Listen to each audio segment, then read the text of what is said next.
It's a Monday morning. Welcome back. You're hanging out in the break room. Rochester's Classic Rock 96.5 WCMF. How's it going, buddy? Pretty good, buddy. What's going on, female buddy? Doing good, buddy. 34 degrees right now. Going to get up into the low 60s. It has been nothing but anticipation for months. Oh, boy. And we have finally made it. It's National Empanada Day. What? That's right. Empanada. What a terrible stroke of luck for the empanada producers of America, right? Like any place that sells empanada, you blew the opportunity's blown. You can't do any empanada specials today because all people care about is the eclipse. Yes. Are you guys ready? Oh, how can you not be? Okay, I'm not gonna lie to you. Yeah. I mean, I didn't think this thing was like the worst, but I wasn't like excited about it. Yeah. But now I think I'm kind of all in today. Okay. Well, yeah, I mean, you gotta be. You don't have to be. Just go home. Yeah. And I don't know if I've been like Stockholm Syndrome that are doing it with my family. Because like the kids got really excited about it over the weekend. Yeah. And like my wife's super excited because we're going to the Genesee Country Village Museum. Oh, I forgot. Yeah, we're watching that today where apparently they think that's God's wrath coming down upon us. Yeah, how does that work? Because they're supposed to be like back in the period of what, the 1800s? They understood what eclipses were back then. They did? Yes. Because I would think they would think that, to your point, it was like the end of the world. Like they would start like jumping off of cliffs. It was a joke, not a point. I wasn't really jumping off of cliffs. No, as a matter of fact, there is a town called Eclipse Island in Canada, which is in the path of totality. Well, they really lucked out. The reason it's called Eclipse Island is explorers witnessed an eclipse there in 1766. So back then, they knew what an eclipse Okay, was. all right. All right. So you have no excitement about today? No, I mean, it looks like it's going to be, it's either going to be a dud or a huge pain in the ass. Okay. So, like, yesterday, Again, where do you have to go, though? everybody, well, first of all, nowhere because Pittsford was, Okay. town was full yesterday. Put a pin in that because I want to talk about it just a little while with the traffic-wise. It was full. Okay. Town's full. Okay, sorry. No, but I do want to get into the traffic in just a little while here. But, like, again, like your plans are just to watch it outside. Yeah, we're going to sit out back. I'm going to burn a cigar. Nice. But you say it could be a major dud. You say dud because... The people. Because, like, I keep hearing now they've upped it to almost, we could have 500,000 people in the region. Oh, that's weird. That's weird because I kept hearing on this reputable radio show called The Break Room, who's coming? Where are they? I haven't seen them yet. I'll tell you where they are. We'll get to that in just a Are they little while. crawling here? So the big question is how visible is the eclipse going to be today? Well, that word kind of might have dampened things a little bit. Again, I will tell you why I don't think that's the case based on the experience I had yesterday. Okay. It's just a little while. So right now it is going to be a cloudy day, although meteorologists are saying there are going to be certain parts of the greater Rochester area, based on how they think the clouds are going to move, that will have a perfect wide open view of the eclipse. Oh. Again, it's all going to be a roll of the dice as to where the clouds are in the greater Rochester area. They say that the chance that you will be able to see it totally fine through the clouds is like 60%. Like the chance that you'll have a wide open view based on where you are is like 15, and I guess there's like a 25% chance that the cloud cover like ruins it. Oh, that's pretty high. Which would really one So in four. basically, there's going to be the clouds. Basically there's going to be the hindering clouds. some of Did your you not experience. just Yes, hear there will be what I clouds. said? Well, you're saying 60% By the way, cloudy, worst oil 25% horrible, 50% beautiful. It's not what I said.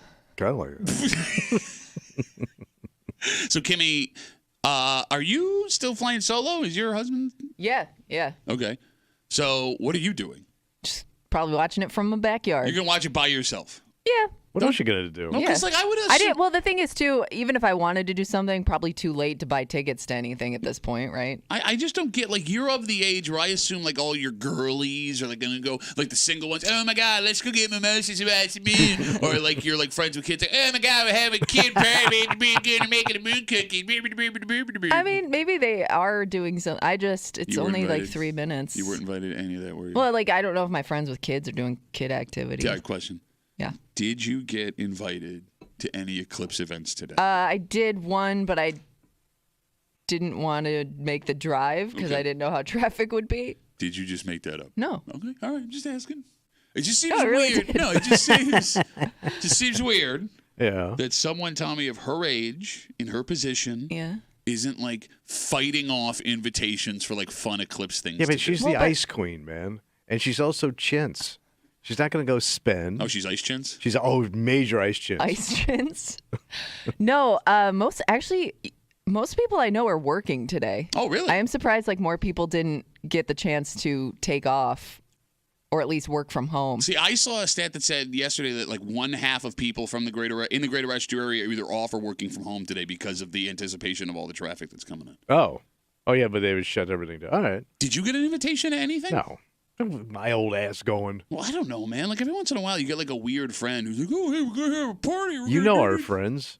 They don't even. None of our friends care about this. None of them. Your wife has friends, though. Yes, but she has like fancy friends, and none of them are in town. Oh, I see. They're still not back from their closing up their Florida properties. I was going to say, I would assume with her fancy friends, the outfit you have on today, you'd fit it perfectly. I would. Double pop collar. Yeah. Are you kidding me right now? Yeah. You look like a dog that just had ear surgery. Okay, can I ask you a question? Yeah, go ahead. Have I seen that jacket before? Yeah. You made fun of it multiple times. You kept calling it safari jacket. Yeah. You're right. Yeah. You're right. It's because it's paired with his dark jeans today. Yeah, it's throwing you off. Yeah, Dr. Are you dressed nice because you think people from out of town might see you today? You never know. Man. Oh my God, you bitch! Well, I got a couple of errands to run after the show. No, they told you not to run errands today. But I have to. They're like errands I cannot not do. What? I don't even want to know. What? Dare I ask, what errands can you not do? Dare I ask? They're nothing health related. Okay. Because they said, the mayor and the county executive said, look, if you have like a doctor's or a dentist appointment, today, it would be best to move it like a month ago. So like, what's more important than that? I got to go to the tailor, and then I got to pick up a pair of shoes. Wait a minute. They're getting fixed. But they're right. They're right in Brighton. Officials for months have been telling people, don't travel unnecessarily on the day of the eclipse. Yeah, but my pants are ready and my shoes are ready. Why can't you? Are you going to wear your pants tonight? Well, I'm going to wear them eventually. I can't walk around without pants. Are you going to wear them tomorrow? No. Okay, so why can't you pick them up? Because it's on the way home and they're done. When things are done, I want them back. Put that on a T-shirt. Tell the rock Jack, I'm saying. All right. What? We make fun of you constantly for being a sad old man. Everything I do. I've never heard a more Pittsford old man statement than my pants are done at the tailor, so I have to, on eclipse day, go pick them up. Yeah. And by the way, I don't think it's going to be that slammed. Okay. I thought by yesterday the roads were going to start getting clogged with people coming into town to see this damn thing because all these Airbnbs and all this stuff. Oh, he's saying old man buzz things. Where are they? Tailors, Airbnbs. Again, I will tell you in a little while. Like Wegmans yesterday was just normal. Can I ask you a question? Going back to the Taylor thing, because now I'm curious. Yeah, go ahead. I'm very curious about the Taylor. Again, it's Eclipse Day. They told people to stay home. Tommy will not listen to that because he has an emergency trip to the tailor and to pick up his shoes. When you go to this tailor. Yeah. Guy's great, by the way. No, he sounds awesome. Yeah. Do you have to get measured every time you get a new pair of pants? No, because I go to him, and I've been to him enough now where he's got my measurements. So you have so I can basically drop off pants to him now. That's, man, what a world. The guy knows how to do an inseam. When he gets his hands up your inseam, let me tell you something, man. It's magic. Okay. Why did you get another pair of pants? Why does anybody buy pants? You need pants. No, but I mean, you have such an eclectic set of pants. Yeah, but I'm always freshening up the look. Freshening up the He's pants. not lying. So these are light blue summer pants. Oh, are they like linen? No, they're like regular pants. Okay. But they're light blue. Okay. They're extremely douchey. Yeah, no, I mean, without saying, you bought leisure suit pants? Back in the day, yes. So the answer is yes. Leisure suit without the suit. You're gonna look like leisure suit pants without the suit. So you took Cousin Eddie pants. Cousin Eddie to pants. the tailor to get fixed that you're gonna pick up on Eclipse Day. Yeah. Okay. So you're just gonna watch this at home. Are you guys doing anything special for dinner or anything, or just no? No. Okay. I think we're gonna grill out. I'm gonna smoke a cigar. Okay. It's gonna be like a nice day. Okay. And 3 minutes of darkness. All right, you realize, as opposed to the 24 hours of darkness you normally have in your soul, you realize that when this happens, because I know, like, you're too cool for this, man. I'm Tommy. Check me out. Is your wife excited about it? Yes. Okay. We have so many pairs of glasses, though. Oh, how did you acquire so many pairs? Well, she scored a pair, and then she scored another pair. Then she was comparing the two pair, and then my stepdaughter also got us a pair. So we have like 3 sets of useless glasses. You have 3 sets of glasses? Okay. Yeah. Again, the most Pittsburgh thing ever, because you only need one pair of glasses. Thank you. You're just agree. taking glasses for people who need glasses. Oh, need glasses like it's what? Starving children? I love how you go, I agree. Wait a minute, you insulted me. Let me By the way, back. every place has got glasses. You just said you hadn't laid eyes. Pittsburgh is giving them away for free today. Wow. Where? At the town, Paul. Really? You could just go pick them up. If you live in a town, you can just go get a pair of glasses. Do you have glasses, Kimmy? I do have a pair. Everybody's got them. Where'd you get your glasses from? My husband brought it home. Okay. Yeah. He's a firefighter. Are you sure they're authentic glasses, the glasses you got? Well, you can't see through them. You know what I mean? Like it's. I would assume like that's how you know you're not supposed to be able to see through them. Did your husband get you a sleep mask and just not tell you? No. Are you sure you have authentic glasses? I don't know, man. They all look the same to me. It's like you're watching a 3D movie. Well, no, apparently there's been a serious problem with companies just manufacturing. I love it, man. Why is that funny? People get hurt. I just love because scams show up in the weirdest places. Yeah, you're right. And I'm always impressed at scammers that can go, hey, man, let's make fake glasses and sell them to these idiots. And we'll make a fortune. You gotta appreciate America. We will find every way possible to take a sucker's money. But why are they idiots? Like, that person shouldn't know. Right. How would you know the difference? Shouldn't know what a pair of Eclipse glasses But looks like. somebody had the forethought, hey, man, I can make money off of this. Okay. So, like I was saying before, like, you're too cool for this. You don't think it's We're going to go out and watch it. Okay. But, like, if your wife is excited about it, you can't be a dick. I know. I know how to fake excitement. I do it in here all the time. Because, like, I feel like if you go out in the backyard and other people in your neighborhood have, like, people over, like, the more excitement you hear, the angrier you're going to get. The opposite you feel. That is possible. But you also can remember, I live in such an old community that people are going to say it was better in 1925 when America was great. Like, my neighbors are in their 90s. Okay. Like, every time a strange car pulls up, we figure somebody died. 252 WCMF 252-9263. By the way, the other things you need to know as far as Eclipse Day today, just to get it out of the way. Yeah, sure. What else? Cell phone service may be affected at points today. No. And they're not talking about like during the eclipse time. They're talking about as more people start to go out. Jam it up. Yeah, exactly. Making phone calls, sending texts, taking pictures. Also, do not take a picture of the eclipse with your phone. It could damage your phone. Really? Yeah, there's like a special filter you're supposed to put over your camera. Yeah. And maybe wherever you're going today will have those, but do not take a picture of the eclipse with your phone because it'll break your phone camera. Okay. On top of that, Tommy, there's more. As we were talking about fashion, there are apparently right and wrong colors to wear during the eclipse. It's going to be dark. Who cares? No, actually. Red and green clothing stands out more in low lighting, as opposed to black, white, and gray. So if you are going to be out during the eclipse, they say you'll have a better experience viewing it wearing red or green stuff. How is that going to affect my experience? I'm not a doctor. What do you want from me, man? That doesn't make any sense. I don't know. They say it enhances the experience or something. Or like the red looks green, or I can't remember what they were saying about it. This is according to Alabama.com, so take that with a grain of salt. Alabama scientists? So the other funny thing, we talked last week about how Wayne County has declared a state of emergency. It was Wayne County, right? Yeah, they thought they were going to get about 50,000 people coming. Yeah. By the way, we made fun of Orbaker's, the restaurant on 104, the burger shop. Yeah, yeah, I love that. Staying open 72 hours or something? No, it was like 90, 80, whatever it was. Yeah. They've been open 24 hours like all week long. Apparently, they've been slammed at all hours of the night. Like, after, who's going Orbaker's 3 o'clock in the morning? The guy who owns it said he's been getting calls from as far as New York City, people asking, are you open? All right, we're on the way. Really? Yeah, he's been serving milkshakes. The guy apparently also has not taken any time off, so somebody might want to go check on him. Yeah. Take a nap. Yes, but Wayne County was not the only place to declare a state of emergency. The entire state of Arkansas yesterday declared a state of emergency for the eclipse today. Because foreigners are coming in? Sun's disappearing. We don't know what to do. So Arkansas, why Arkansas? I don't know. Place? I mean, maybe they're probably in the path of totality at some point. Oh, all right. And they're expecting an influx of people.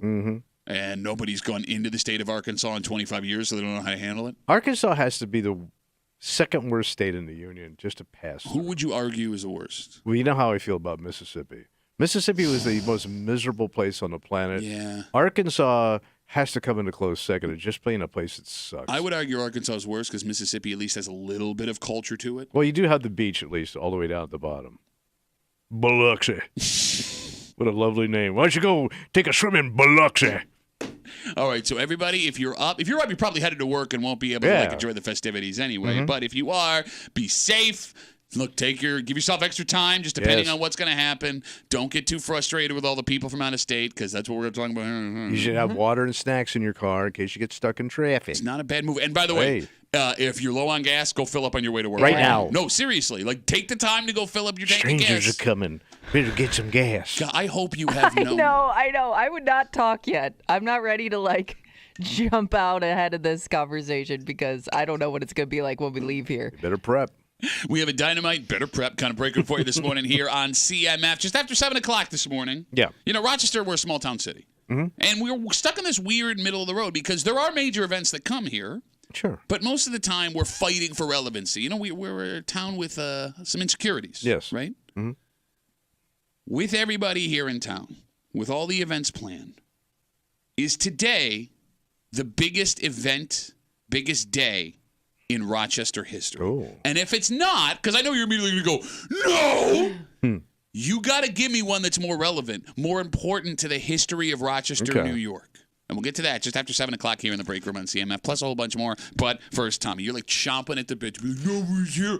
I'll tell you. Where they at? I'll tell you where they at, because I got stuck amongst all of them yesterday. Oh, and no. if my tiny experience yesterday is anything like what we're going to see in the greater Rochester area, today is going to be a tough day. Oh. And we'll get into it next here in the break room on 96.5 WCMF.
The big question the last couple of months. What's up? How many people were going to be in the greater Rochester area? We have heard estimates anywhere from an extra 100,000 to up to 500,000 people that could be in our community as we speak because we are in the path of totality. And Tommy, you have been convinced that this was going to be an, and I quote, Dodola. Flop. Yeah. Major flop. Well, I'll say this. Based on an experience I had yesterday. What'd you say? If what I went through ends up spreading countywide, today is not going to be the funnest day. All right. You're hanging out in the break room. Rochester's Classic Rock 96.5. WCMF, just after 6:45. You know, it's been sold, this event, as a once-in-a-lifetime thing. And it turns out that's not entirely true because there is at least one man who not only has seen this once, twice, 3 times. This will be his 13th eclipse. 13th eclipse. And he made national news. He was actually on our local news last night. And there is something about this man who has lived for a very long time, Tommy, that when he said what his key to living to this age was, you, like, freaked out. You immediately hated this man. Yes, I did. And we'll get into it just after 6:45 here in the break room on CMF. So yesterday, my youngest daughter had something she had to do in the city of Rochester. Oh. So we go do this thing. And we got there early in the morning, so it was no big deal. But by the time we were done, it was like 1 o'clock. Okay. And my wife goes, ooh, let's go get lunch at Salinas. Salinas. The Mexican place. Yep, down at Village Gate. And I've been to Salinas. All right, let's go. All right. So we were Get on you a deep fried avocado. stuffed avocado. Sounds good. It is good. So we were down near the Record Archive. So I'm like, all right, I'll just shoot up east. I'll hang a right, and then we'll be right there at the Village Gate, right? So I'm heading up East Ave, 1 o'clock yesterday, and every car that is in front of me, starting at the Wegmans, is out-of-state plates. Yeah. Virginia, North Dakota, saw a couple of Canadian plates. There was some New Jersey, and I'm like, okay, well, these must be the people from out of town.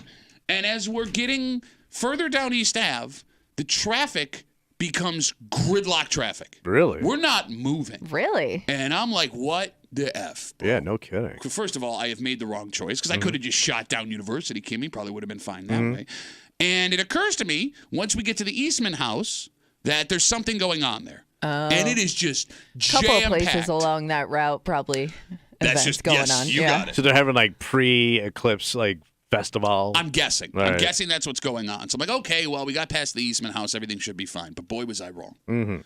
It got even worse a couple of blocks down the road when we got to the museum and the planetarium. Oh, yeah, man, you're in the heart of this crap now, man. Yeah, well, I didn't think about it. And then once you're close, Planetarium. yeah, there's nowhere else to go. You're now And it was stuck. a nice day. Yeah, it was beautiful. So, Nice day, which brings out every douche. bro, the streets were packed with people walking, cars everywhere. There was not a parking spot anywhere to be found in that area. So I'm driving and I'm moving. I'm inching. And in front of me, there is this van with Virginia plates. And they're just like slowly driving down the street. And I'm like, what the? They're probably looking for a place to park, right? All right. So we get to the planetarium, and there's that place you can take a left where I am. And there's gates up because they've run out of parking spots, it seems, at the planetarium for whatever events they're doing. This van with Virginia plates stops in the middle of East Avenue. Yeah. Stops. The doors open, and 3 of the oldest people you have ever seen in your life are taking the longest possible time in the history of the world to get out of this car. So they're just dropping people off in the middle of the street This now? person just decided, hey. How is that legal? It's not. It's 100% not. And Especially with elderly. I'm not a honker. Or were they abandoning them? It's possible. Because that's what we did with my grandmother. So I'm not a honker. I never honk my horn. Yeah. I am furious. I'm watching these people meander. And it's like a clown car of old people. There's just more old people getting out of the car. I am laying on my horn. Yeah, but it does nothing because they're old. Don't care. You're not going to scatter them. They're not deer. Bro, this old lady. You honked at a bunch of old people. She flipped you off? I laid on it. No. They're confused why I'm honking. They're looking at me like, oh, and I'm like, that's making me even Welcome more to mad. Rochester, old bitch. Don't get out in the middle of East Avenue. I know, but at that point, I'm the ambassador. You're not making a move any faster. No. I am audibly showing my disdain for the moment, which I think is my Americanism right. By the way, it's not like you had anywhere you had to be. You had to get to your fried avocado. Yeah, I had nachos to get to, Kimmy. All right. So as I'm laying on It the was horn. cheat day. Yeah, it was. Oh, yeah, I was that blood sugar was just going crazy. starving. Mm-hmm. So I'm laying on the horn. They're just one by one getting out. Yeah. This old lady, no taller than 5 feet, She walks up to my car like the Walking Dead, and she's just staring at me like with her mouth open at the bumper of my car. Well, I am just like I'm hitting the horn so hard, her blue hair is like blowing back in her face. So like she was like getting in your face like Dirty Mary. But what would that sound like? Hey kid, does that horn blows? Does the driver? Ew. You know, like everybody around you. I mean, if it comes to a situation where it's group of old people versus young punk in a car, everybody's siding with the old people. First of all, I'm 37. I'm way past young punk status. Well, Second, just in comparison. Second, I wasn't the only one honking. Whole trail of cars behind me just laying the horn on. And I felt at that point I had to honk because I didn't want those people to think I was the reason I was holding We're all everybody in this up. together. Yes, I am with your anger. But this woman, she wasn't even like upset at me. Yeah. She didn't look upset. She was just looking at me like, what's the problem, sir? As I said, and by the way, I'm watching cars come down the other side of East Avenue. Right. They're flying, and these old people are not paying any attention. They just started walking like turtles, like completely oblivious to the rest They of the are world. though, man. They own the world. Out of my mind. Tommy, Yeah. you were wrong. They are here. They're already here. And Like the aliens. bro, I did not expect that yesterday. Yeah. I did not Yeah. expect But you that. were in the heart Yeah. of it, though. Okay. I mean, that's There were kind events of going on. yeah. Hey, I mean, that was a bad decision on your part to go to like and that Village Gate. Jesus Christ, man! Can you build a more? That place is confusing on a light day. Okay, here Oh, goes now we're just hot going down the man old takes. man road. Let's put And 17 another ideas in thing 2 about buildings. chips and salsa. I love how he's upset at the idea of a mall. It's not a mall. Describe it then. I can't describe it. It's a mistake. It's a building with a bunch of restaurants and It's a shops. bunch of hipster. It's a bunch of hipster restaurants. It's a mall. It's not a mall. What is it? Where's the mall? Where's the J.C. Penney? Where can I get a good pair of slacks and a leaf blower? That's a mall. I can get a cheap cup of coffee. Look, you say yesterday I was in the heart of it, and you're right. You are. I made a So mistake. you think it's going to be like that all over the place today? Then? Well, but bro, I mean, look, everywhere in the Greater Rochester area today is the heart of it. I will say, Shone Place in Pittsburgh yesterday. My wife was going to take the dog for a walk down there. Huge mistake because it was slammed. Elbows to elbow. Everything that hipster craft beer bar. Everybody's out. Every kid on a scooter and his bicycle, and she saw something she hadn't seen in maybe a decade. Okay. Ooh. A group of inline skaters. Like a gang? Yeah, you're Like- right. I haven't seen like groups of skaters in Like a they long were, time. they must have been for out of town or something, but they were a group of inline. Out of town. No, Kimmy, because their inline skates had out-of-state plates on Yes, they them. did. Hopped into an inline skate with out-of-state plates. When's the last time you saw inline Of skates? all the weird things you've seen on the canal, I wouldn't think group of inline skaters. You not never the see 'em. weirdest. By the way, is that legal? Because you're supposed to get off your bike. Well, here's the it's thing: you still can on only wheels. inline skate going one way because the other way is like gravel. You could only inline skate going one way in Pittsburgh. True, gravel not great on for skates. Well, you're not going to inline skate for long. Maybe a foot and a half before you lose a tooth. But then you got to take them off and walk across it in your socks. Sucks. Yeah, it kind of ruins the effect.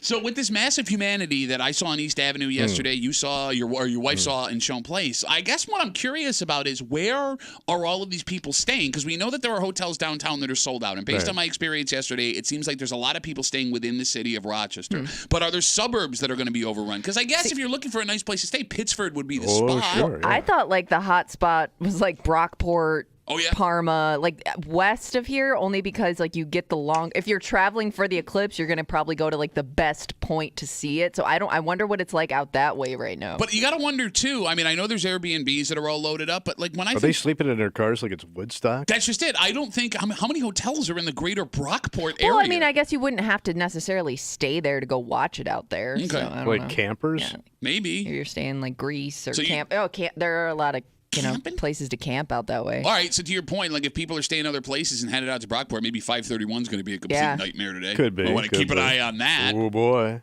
By the way, it wasn't just East Ave for me yesterday. What else? 252 WCMF went downtown yesterday, not thinking. Had to do something for my daughter. We ended up driving down East Ave past the Eastman House and the planetarium.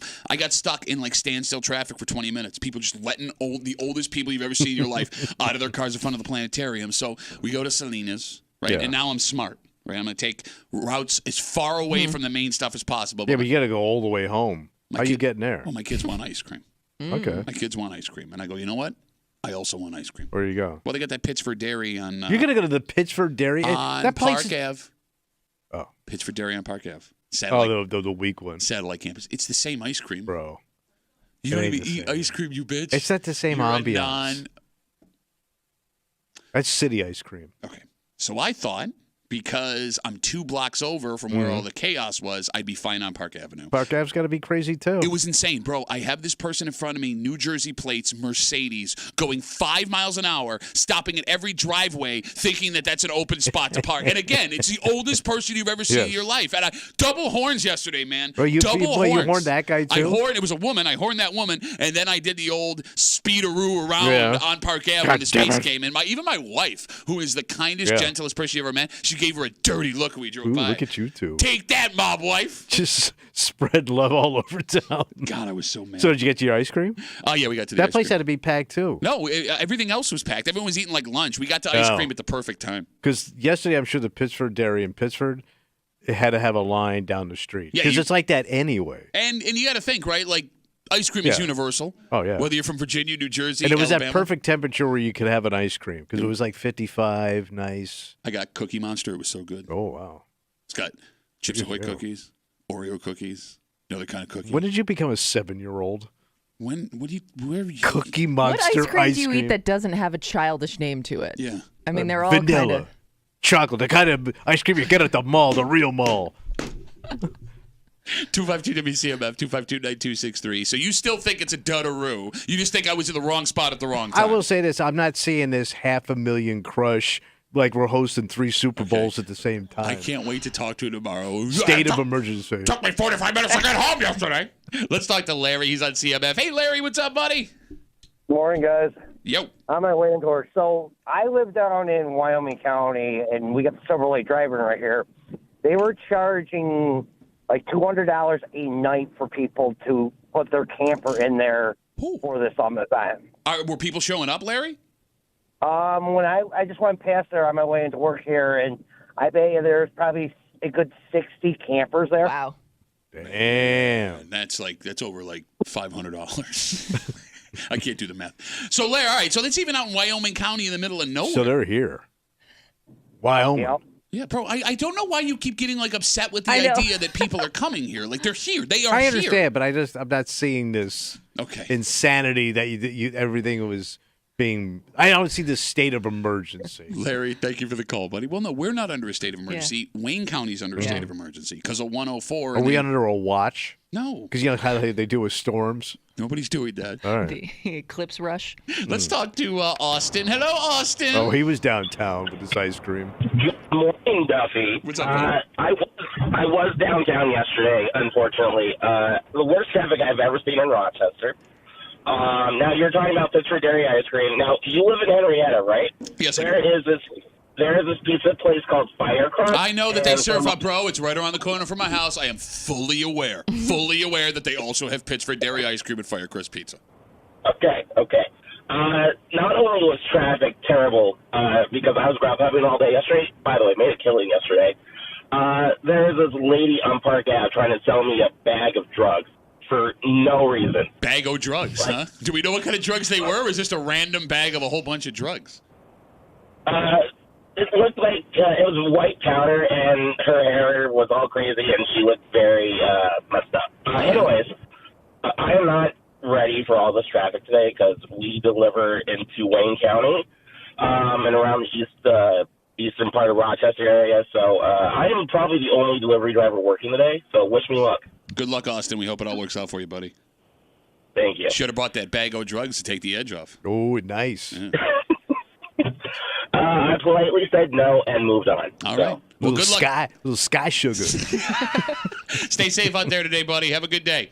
All right, there goes Austin. All right, so that's 3 people now. All right. And you're like, no, can't wait. Couple of campers and some drug deals. It's a normal day.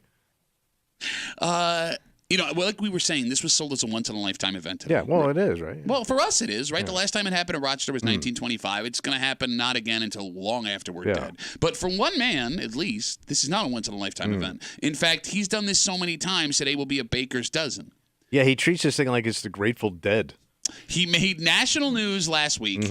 He was on our local newscast last night. Oh, he was? Yes, they interviewed him on 10 NBC. Yeah. However, there is something about this man, because he's been around a long time. Oh, yeah, buddy. Kimmy, it's so weird what Tommy decides to take offense to. I know. But this complete stranger, Yeah. when answering a question he was asked. Which Hey, they always are asked this question. Yes. It's like your standard. But Kimmy, Tommy went off like a firework. And we'll get into it next here in the break room on 96.5 WCMF.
We've heard for a while now Yeah. that today's eclipse is a once-in-a-lifetime event. Okay. Last one happened in Rochester in 1925. The next one won't happen until long after we're all dead. But for a select few, that's not entirely true. Yeah. Because one very old man is about to make today a baker's dozen.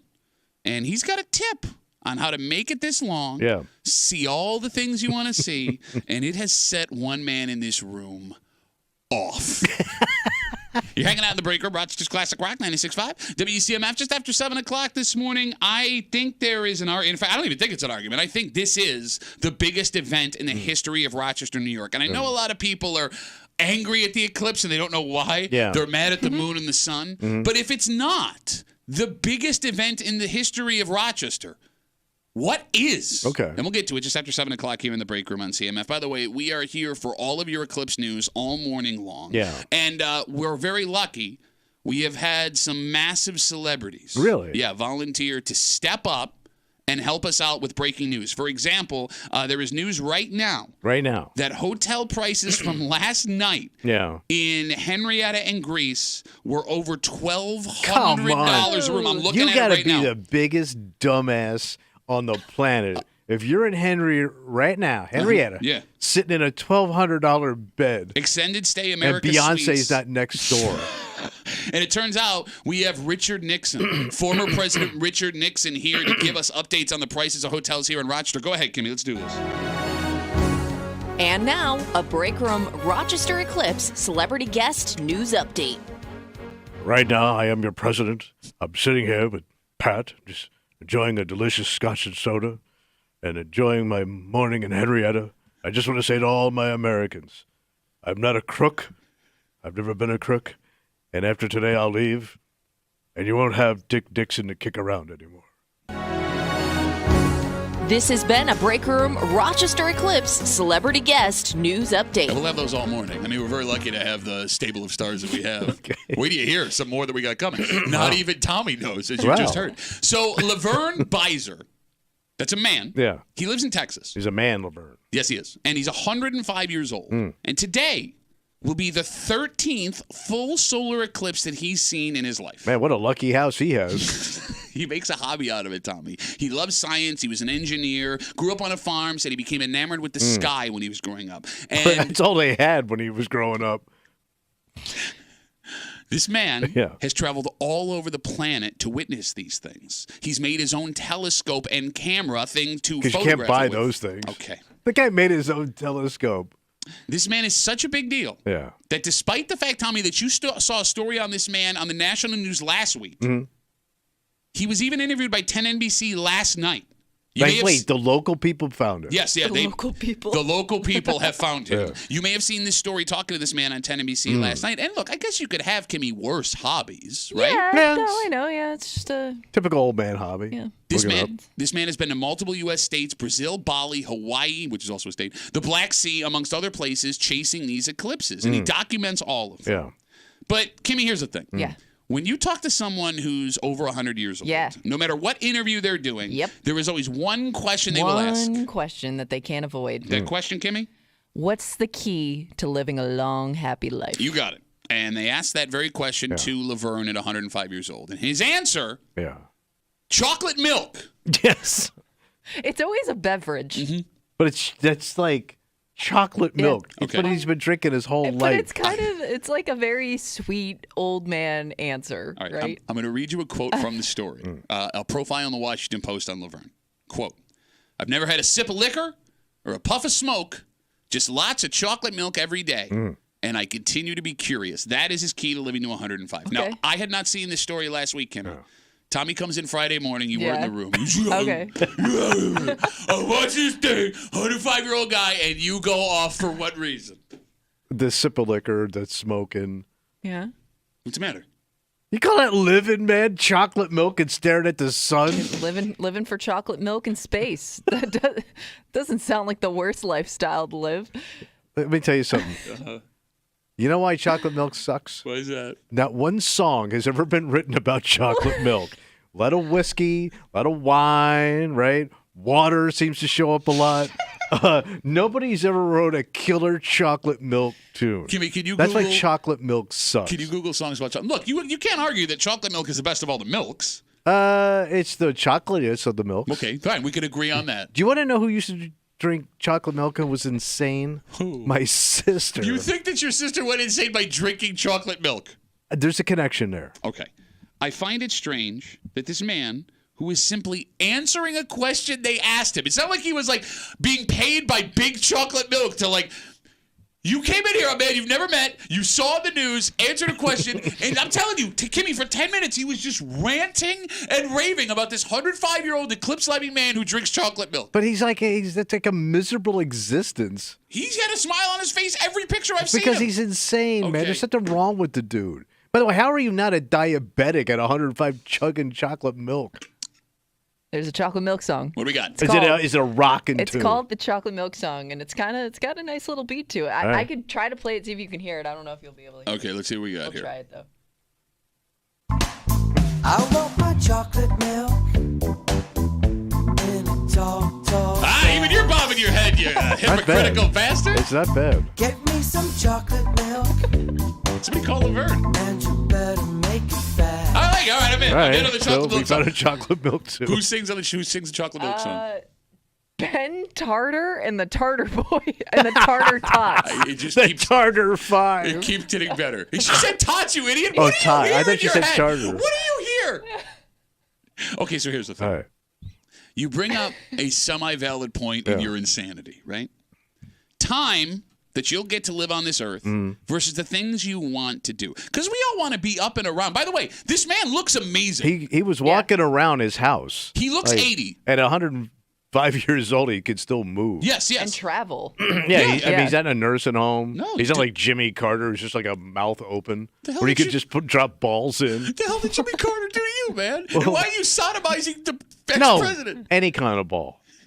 I'm not teabagging Jimmy Carter. That's a federal offense. You better not. Yeah, you can't do that to a sitting president or a former president. You'll have Secret Service all over you. Unless you're, Pat Nixon.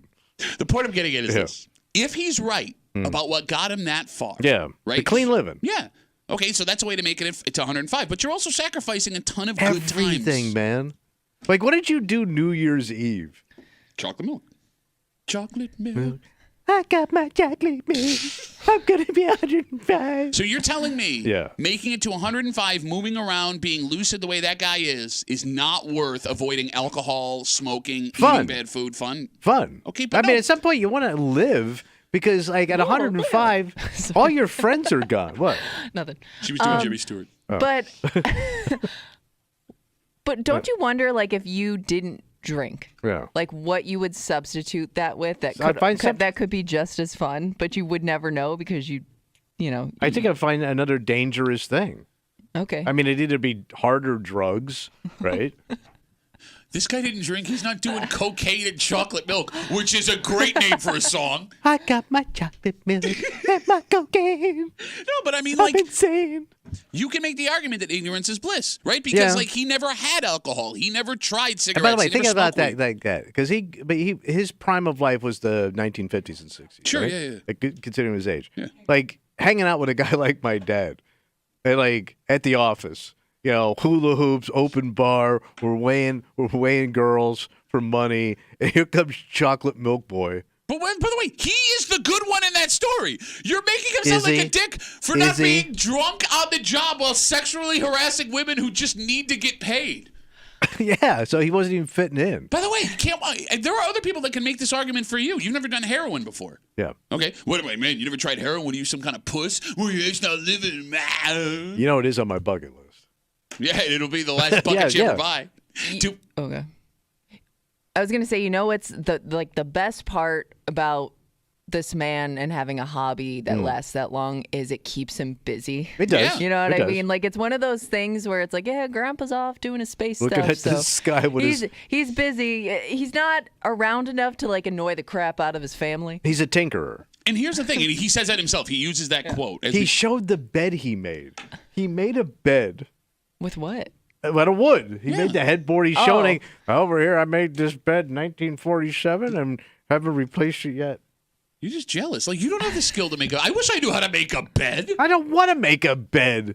I already have a bed, and if I need a bed, I'll go to like a bed store. I don't need to whittle a bed. 252 WCMF, 252-9263. You're a jerk. Frontier jerk.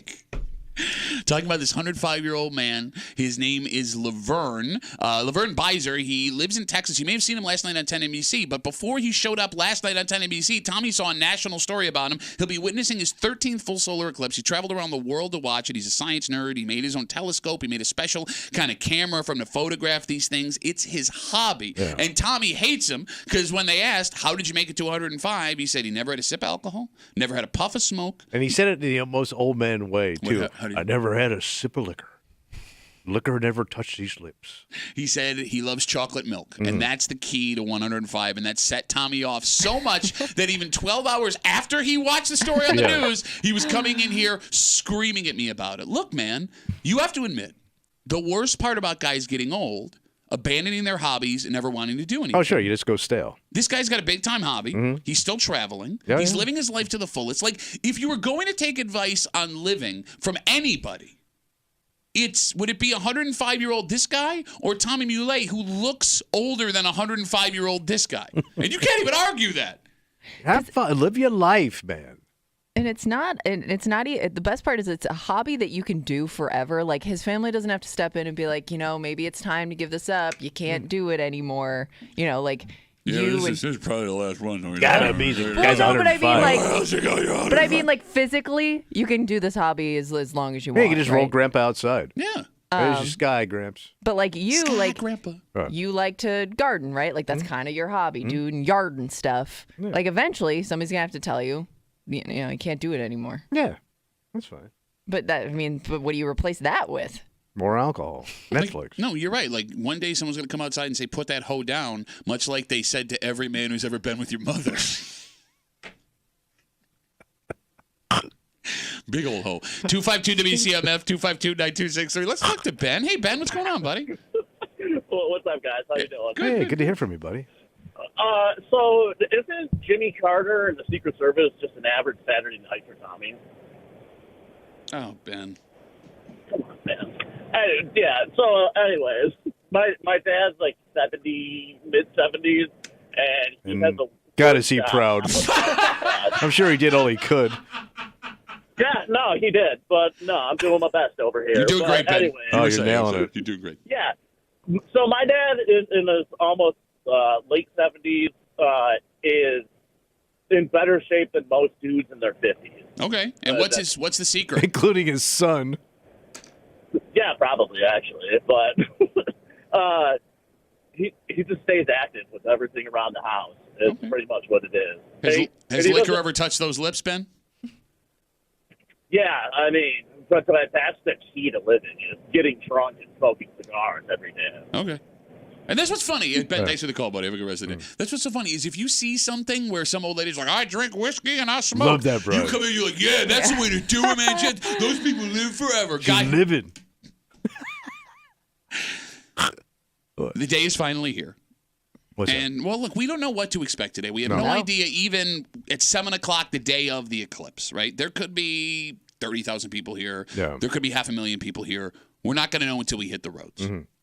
But however this goes down, with all of the hype around it, with all the events that are being planned, with all of the people here that are from out of town, I don't even think it's an argument that today is one of the biggest days, if not the biggest day in Rochester history. And I know there are a lot of people that are upset by what's happening here. They want to be mad about the moon and the sun, but they don't know why. Yeah. If you're one of those people who scoffs, guffaws at me when I say that, what day in Rochester history, event-wise, impact-wise, is bigger than today? And we'll get into it next here in the break room on 96.5 WCMF.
After years of planning, after months of hype in public, the day is finally here. Wow. And if you can hear us, the odds are pretty good you have to go to work, which sucks. Yeah. But love this or hate this, there is no denying that it's special. And I want to hear the argument from whoever thinks this isn't the biggest day in the history of Rochester, New York. Oh. You're hanging out in the break room. Rochester's Classic Rock 96.5. WCMF just after 7:25, 7:30. Despite the fact that it is Eclipse Day, there is another big event, a championship. After bracket upon bracket rounds, we are down to the final two. And no, I'm not talking about the NCAA men's basketball tournament.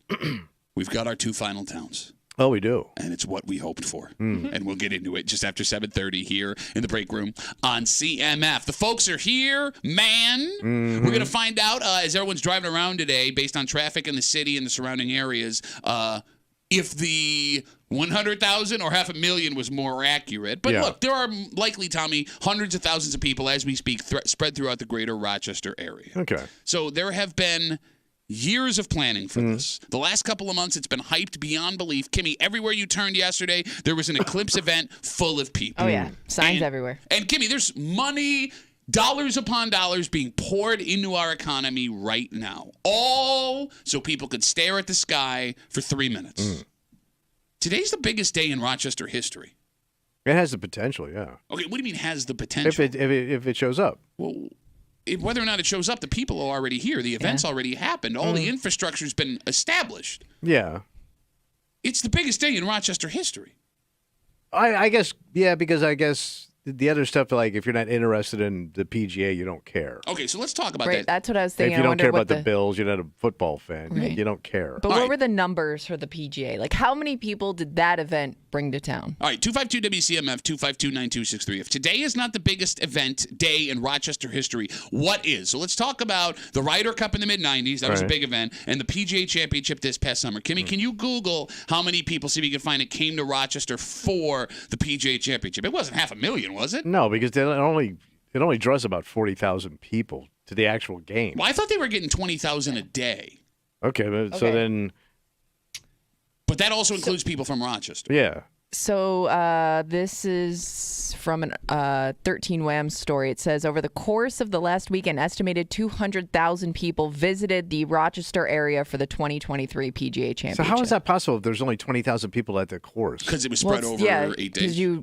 Practice rounds. Yeah. But do they count like every day the same person goes through? But not everybody had like a full weekend ticket. Some people may have just gone to one day. You know what I mean? All right. So, you're right. Lower that by, a quarter of the people that are going. All right. So you got 125,000 people. Was that from out of town or that who was just walked through the gate? It says an estimated 200,000 people visited the Rochester area. Okay. So that's tourists, yeah. right? All right. So that's pretty decent spread over a week. But this is a day. This is a single day event. And, look, the PGA events, those were a big deal.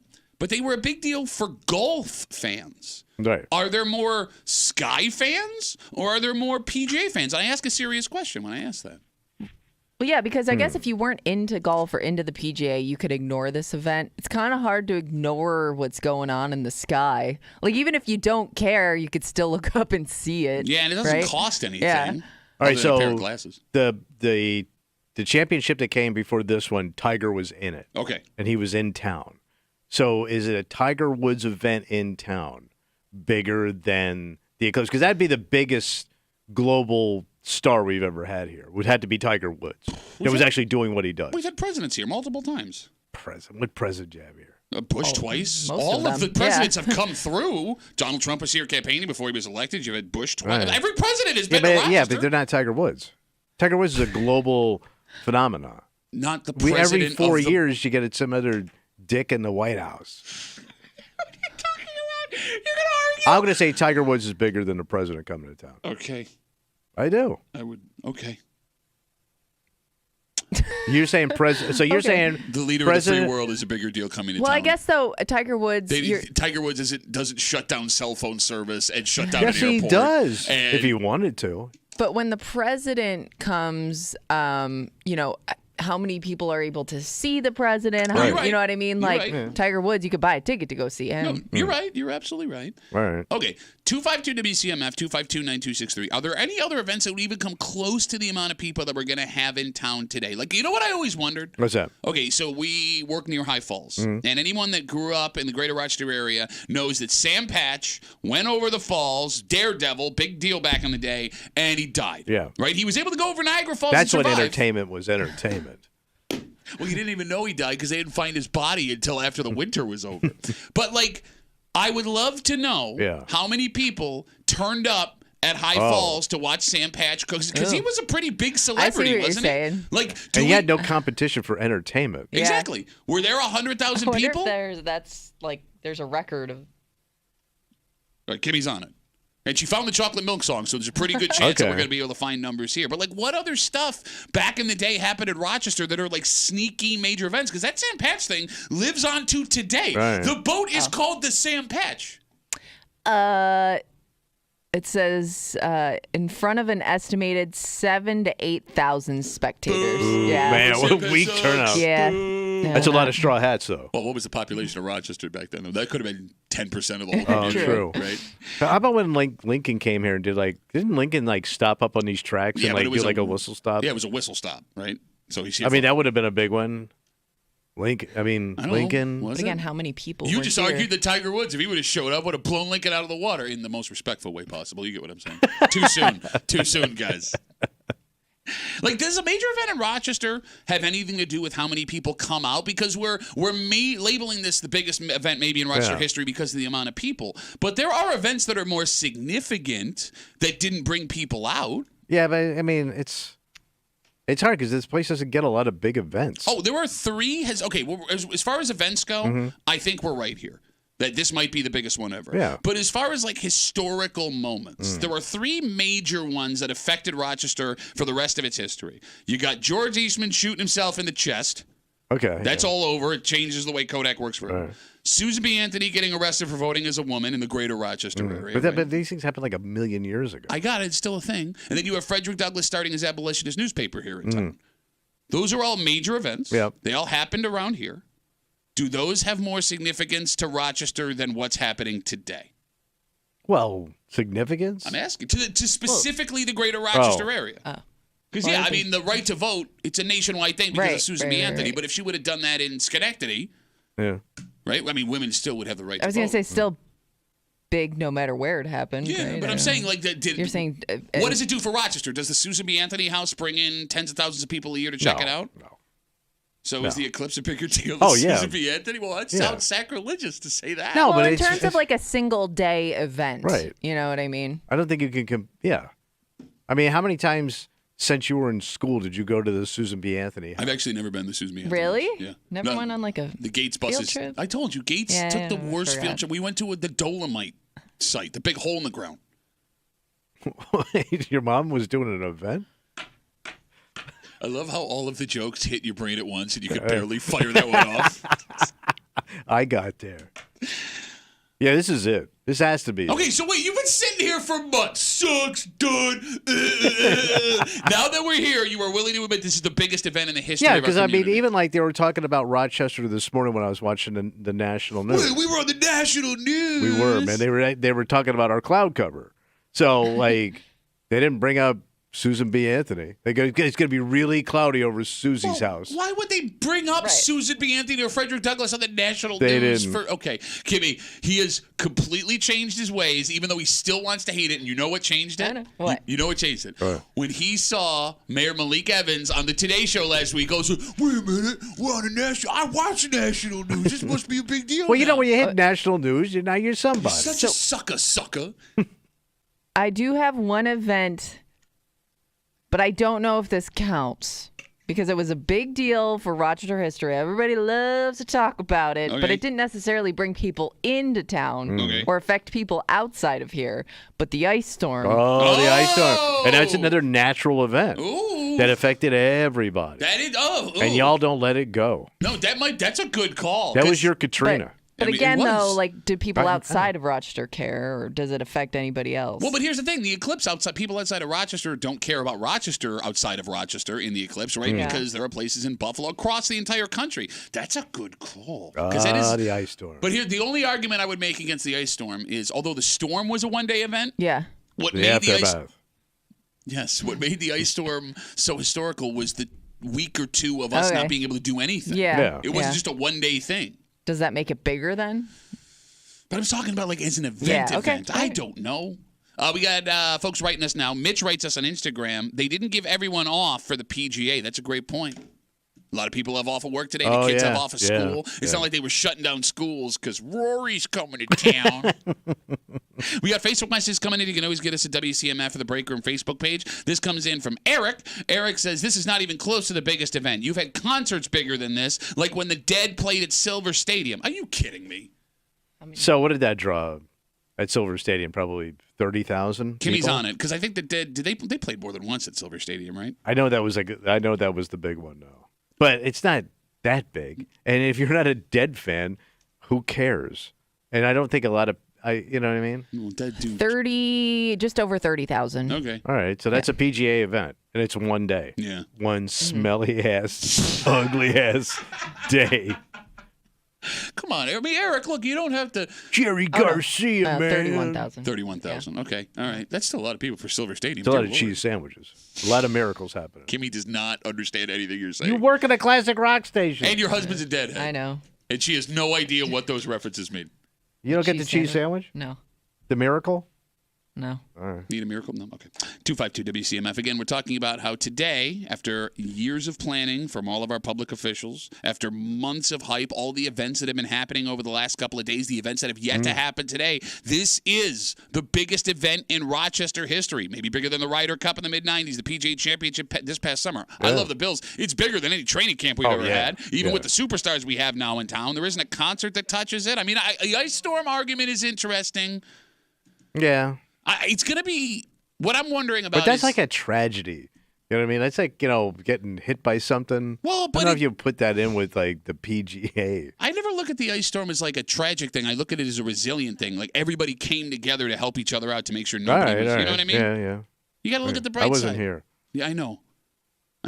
But I might as well say I was here because everybody talks about it. You get so upset that you weren't included in the ice storm. Like, that's why you hate like, if you were here, you would be, like, sitting down for, like, documentary. I remember. But because you get left out, you still got to talk so much crap. All right, we're going to take a break. Yeah. We do have another big-time celebrity Rochester Eclipse update coming up. And you guys are not going to believe the celebrities we have lined up to keep you abreast of all the situations. But it's not just Eclipse today, Tommy. Yeah. Because there's a championship to be played. After bracket upon bracket upon bracket, winners and losers, heartbreak and triumph, we now have our final two. And it's the dream matchup everyone was waiting for from the beginning of this tournament. And we're not talking about the NCAA men tonight. Yeah. We're talking about a battle royale, East Side versus West Side, bitch ass, whine ass, complain ass final. Wow. And we'll get into it next here in the break room on 96.5 WCMF.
And then there were two. Two. Yep.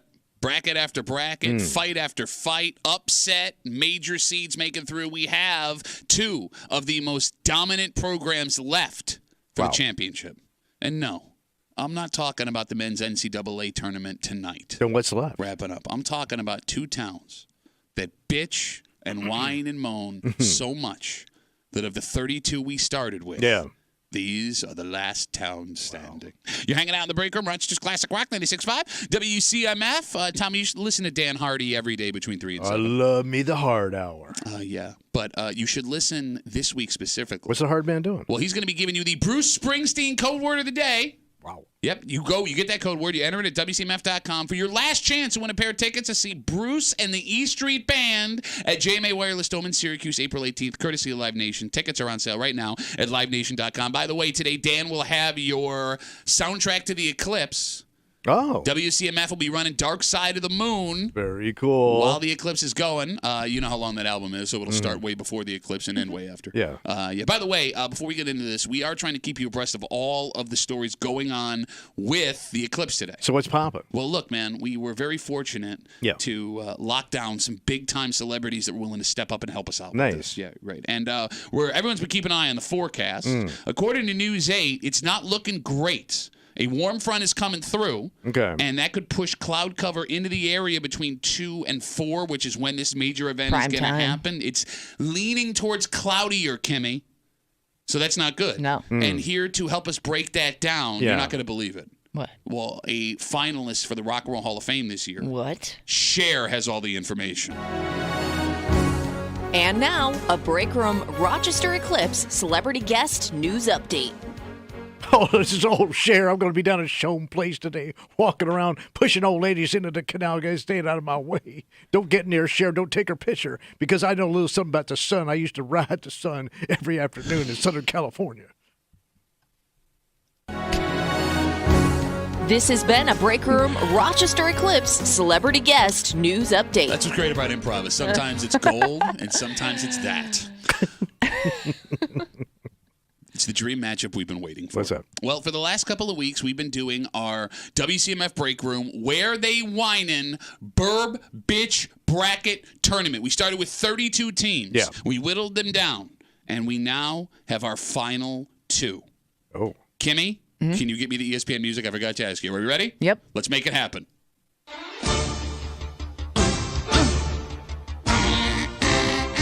A matchup last week, Pittsburgh versus East Rochester. Yeah. East Rochester has gone down. Oh. Pittsburgh, our top overall seed, has made the championship. And on the other side of the bracket, we had an interesting matchup. Yeah. One of the richest towns in the greater Rochester area, Canandaigua, was taking on one of the largest suburbs in America in the town of Greece. It was a hard-fought battle back and forth, votes flying one way, the other way. It was moving left, it was moving right. Who the hell knew what was going to happen? When it's all said and done and the smoke is cleared, Greece is in the final. Wow. So we have the dream matchup we've been waiting for. Yeah. The town of Greece. The two most important suburbs. Yeah, versus the town of Pittsburgh in the WCMF Break Room Where They Whinin' Bitch Burr Bracket. Right now, you can go to WCMF.com and vote for the town that you think is the biggest whininest, bitchinest town in the greater Rochester area. And what's interesting about this entire tournament, Tommy? What's that? It has mirrored the NCAA tournament. Oh. The two highest seeds, the two most anticipated programs will be facing off, much like tonight, with Purdue and UConn to see which one is the best. Or in our case, which town is bitching the most. It's a winner-take-all. Okay. East side versus west side battle royale. So here's what I want to know. And the phone number is 252-WCMF, 252-9263. Tommy, not who you think should win. Who do you think wins this bitchin' matchup between Pittsburgh and Greece? Well, it comes down to money versus actual how many people. Okay. Yeah, I guess you're right. Right. What always wins in the end? What wins? Money. You think so? Money always wins. Why do you say that? Just how the world works. See, but what do they always say? They don't say follow the people. They say follow the money. Okay, but what happened in the last round? Who's got all the money? What happened in the last round blows your theory out of the water, because Canandaigua has some of the most expensive property in America. Canandaigua has money. but they only have summer money. Pittsford has year-round money. All right. Like the people in Canandaigua, those are people from Pittsford No, that have mansions on the lake. It is amazing to me that you somehow snuck your way into that town, and now you want to run your mouth about stupid things because you can't even comprehend the idea that there is a place in the greater Rochester area that is better off than you. Canandaigua was way better off than Pittsford. No, it's not. 100%. Summertime is nice. Yeah. That's it. How many Would you want to spend a month in Canandaigua dead of winter? No. Why would you want to spend a month in Pittsford dead of winter? We got everything. What do you got in the winter? We got fabulous fine dining. Yeah. Multiple Wegmans. Yeah, you don't want to miss grocery stores. You don't want to miss the Cheesecake Factory in January. I hear it's very nice. At least they're open. What are you talking about? Canandaigua shuts down in the wintertime. I do wonder how many. I'm sorry, real quick. Yeah. The Lake House is one of the most prime resorts in the world. It was named a top 10 in the world. That's Rochester. That's Pittsford money built that place. They are open year round and they're always full. But Kimmy, you were saying. Well, I was going to say, I do One little wonder resort. how many of those, high-end Canandaigua residents are there all year round. None of them. Are these people Tom that travel? Golisano Are they spends just 12 days a year at that place. By the way, he's making this argument knowing that half the town of Pittsford flies south in the wintertime. Do they? Yeah, of course. A lot of them have summer homes. But I'm thinking. No, we haven't in the winter. You have to say Pittsford in the winter. I don't see it because I fly to my private island near Private island. Only a couple though. Were they on Knob Island? Yeah, where your mom lives. Welcome to fabulous Knob Island. All right, Kimmy. Yeah. Not who you think should win, but who you think will win. What do you Pittsburgh think? versus Side Mary over here. Well, I think it is going to be Greece that wins because I think people in Greece are more likely to vote for themselves than people in Pittsford. Okay. Yeah, I think she's right about that. That there might be a pride in the town of Greece. They whine. I don't know being if a it's champion. even pride, but they're willing to admit that there's a lot of whiners around here. right. Not me though, but everybody else. Again, you can go to WCMF.com right now to vote. It's Pittsford versus Greece in our final for our Where They Whinin' Break Room Bitch Burb Championship. I know it's different every time, but they keep changing the sign. Kimmy, with that point, we still have yet to determine through all of these rounds that we've done if being named the biggest whining, bitching town is an honor or a massive slap in the face to the people who live there. Yeah. Because when you stand back and look at it, these two towns in Pittsford and Greece have a lot of people complain about them. Yeah. Right from the outside, but for completely opposite reasons. Like real people live in the town of Greece. Oh, yeah. Right? Folks with real lives and real Good issues. Folk. Yeah. You can't argue with me there. No. The problem of the average person from the town of Greece and the problems of the average person from the town of Pittsford could not be more different. Oh, yeah. Unless there's something we're missing here, 252 WCMF, is there a tie that binds these two towns? Not really. You don't think there's a single thing? Dude, no. Kimmy, is there a tie that binds Greece and Pittsford? What makes, they're both water towns. But they also don't like each other. They look down on each other. How do you know that? Pittsford looks down on Greece. Greece looks down on Pittsford. I don't For know what? if- Oh, you didn't earn it. It's your daddy's money. Well, no, that's true. They handed you that. No, that's all of that is true. Because you think everything was handed to them. No, but it's not think. That's a fact. Everybody that lives in Pittsford had it handed to them. I'm literally sitting across from a man who's squatting in a woman's house. I'm married. What? I got paperwork. What, like a dog that got his shots? Which, by the way, have you gotten your shots to be able to stay in Pittsford? I got all my vaccinations. But you know how it is. And people look down on the west side. Yeah, but there's kids are loud. You don't listen. They don't listen. Yeah, not like Gunther and Jackington out in Pittsford. I think that there are, when it comes to Greece, there are divisions of Greece that look down on other divisions of Greece. Greece is people in Greece are clashing with themselves. You know what I mean? Okay. So I don't even Italians put down other Italians. You also see, Kimmy, people in Pittsford put down other people in Pittsford because there's also Maybe that's what they have. Sure. As much as we look at Pittsford as high class, there is a class division in Pittsford of money, new money, old money, big money, small money. It's a nice car, but it's leased. We belong to Oak Hill. We belong to Oak Country Club of Rochester. Even around those country clubs, there's a hierarchy. That's what I mean. Yeah. Like, what's it like playing miniature golf at the Country Club of Rochester every year? Did you get your turkey sandwich from the kitchen?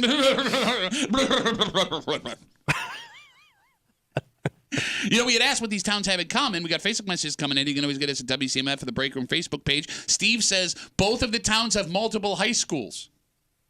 That's true. You got that Well, going. Greece has a ton of high schools. They have I think 3. Pittsburgh- 4. Yeah. You're right. Yeah, Pittsburgh has I always 2. forget about Odyssey. Yeah. All right. But Pittsford also connects with other towns to have those. It's Sutherland.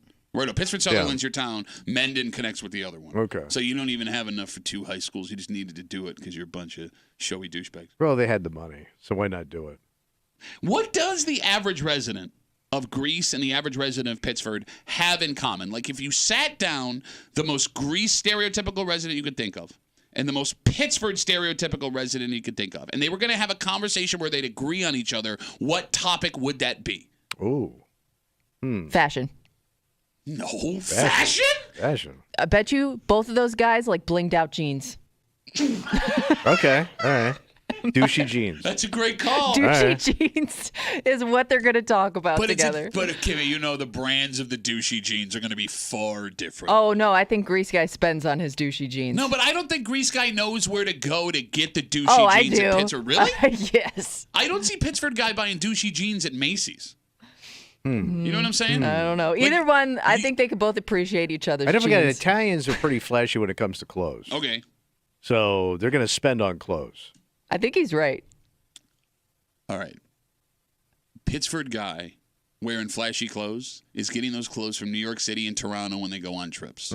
Grease Guy. But they're both wearing Gucci sunglasses. Okay. All right. That's fair. And every Italian on the West Side, no matter what their income level is, has traveled back to Italy to see their family. Is that true? Oh, might be. Almost every Italian I know that's from the West Side, no matter what their income level, has been back over to visit their cousins. Okay. So you're saying And they those could, cousins have come over here. so they could bond on international travel. Could do that. That's maybe where they got their fashion sense. Yeah, right? but, I mean, do you from their douchey Italian cousin in Sicily. All right, but do you think that the way they travel is even comparable? Because that would be what you're talking about. Hey, once right? you get there, it's all the same. It's all the same sites. Okay, no, that's 100% wrong. No, I'm saying there's like, a yes. rich way to do the sites, and there's an economy way to do the sites. But if you stand in front of the Coliseum, whether you're rich or poor, you look at the same Coliseum. Oh, no, I disagree. But Here's is there why. a special side to the Coliseum? You know there are VIP things that you can do. There Look, is, let me there put is. it this way. But but the experience is pretty much the same. All right, let me put it this way. When I was 12, my dad took us to Disney World. Yeah, I mean, you had like a beautiful experience. Yeah, we drove. How did you like Tallahassee?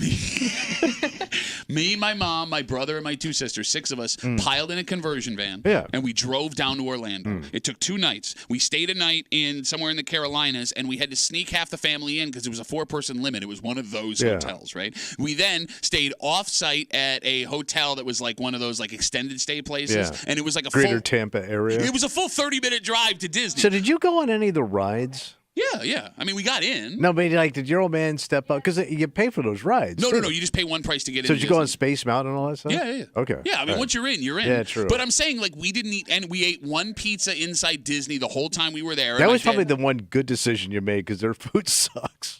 Okay. So you're saying, but like a rich kid would have a different. Yes, if you were to talk to me growing up in Gates at 12 years old, if I were to meet up with a 12-year-old from Pittsford, Fairport, Victor, who also had a Disney trip, our experiences are 100% different. We'd had nothing in common. I guess, but once you get there, once your ass gets inside Space Mountain, it's the same ride. Yeah. Rich or poor. Maybe. Everybody's equal on Space Mountain. It really is, man. It's universal. You know what's interesting? What's that? There's a ton of people in town for the eclipse today from out of town. The only way to get a true gauge on which town is bitching, whining more is to get like 10 people from out of town, have them spend an hour in Greece talking to people, have them spend an hour in Pittsburgh talking to people, and see what they have to say. Well, it'd be 2 different conversations. What do you mean? Well, because people in Pittsburgh are going to talk down to people. You think so? Oh, yeah. No matter whatever experience you've had, they've done it far better and way cooler, to your point. Okay. They talk down to people. Okay. Where I think Greece is going to be more everyday guy. Down to earth? Yeah. Okay. And I think that's a fair assessment. Which town though do you think is aging more? Because I've noticed like where my parents live and stuff, like I think it's getting older in Greece, and I know Pittsford's kind of the same way. Do you both have like your fair share of of Oh, yeah. elderly people in Yeah. both of those towns. Yeah, but I would make the. It's tough because there are more affordable homes in Greece for younger people to buy houses. Sure. Yet, mommy and daddy and grandma and grandpa are buying homes for their kids and grandkids to stay in Pittsford. So you're doing it. But am I wrong? Everybody's got it handed to him. Tell me I'm wrong. That kid could be tech savvy. He started his own company. Yeah, it's called My Daddy's Company. It's easy to start a company when you got a lot of connections. I mean, tell me I'm wrong. You know these people. Oh, they probably get a measly loan of like $1 million from their grandfather. We got Facebook messages coming in. You can always get us at WCMF or the Break Room Facebook page. Mike writes us as we talk about our break. Where are they whining? Break Room, WCMF, Burbs Bitchin' Championship, Greece versus Pittsburgh. It is up now at WCMF.com. You can go vote. Mike writes us, Greece is by far the biggest whining town in Rochester. I live in Henrietta. I have no horse in this race. Pittsburgh people are obnoxious, but people from Greece always have an axe to grind, and they want to tell you why it's someone else's fault. All right. Thoughts? Okay.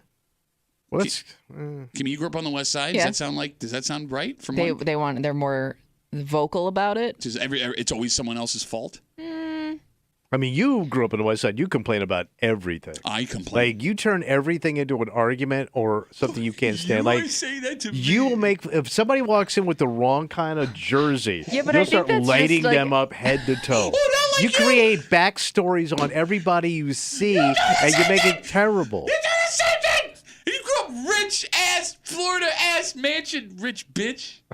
I think that's just a him thing. I wouldn't associate that with the Right. West Side No, I thing. mean I learned it from the West Side. But when I met him at 15, he was a miserable kid.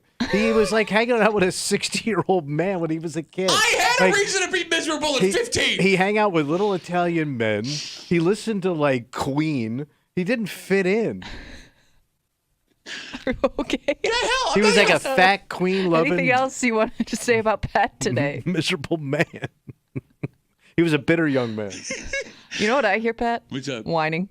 Yeah, no, you ain't kidding. Right. I'm just trying to defend myself. You're just bitching and bitching and bitching. What should I do? We have one more Facebook message before we move on here. Grace writes us. Bryce. Grace. Oh. Grace. Are your ears falling off? I got the hearing aids. You know, it takes me a Aren't they minute. supposed to help you hear? They're on delay. So Grace writes, I'm from Greece. Yeah, okay, the name Grace tipped us off. We don't ever complain about anything. We'll raise our voices when things are wrong, but that's much different than complaining. That's the just to description complain. of complaining. Well, no, raising your voice when something is wrong I think is bitching. Grace brings up a good point. There's a difference between bitching just to bitch and raising an issue that's a legitimate issue. Bryce don't know her ass. Shut up. People from the east side can't hear. You know what's weird?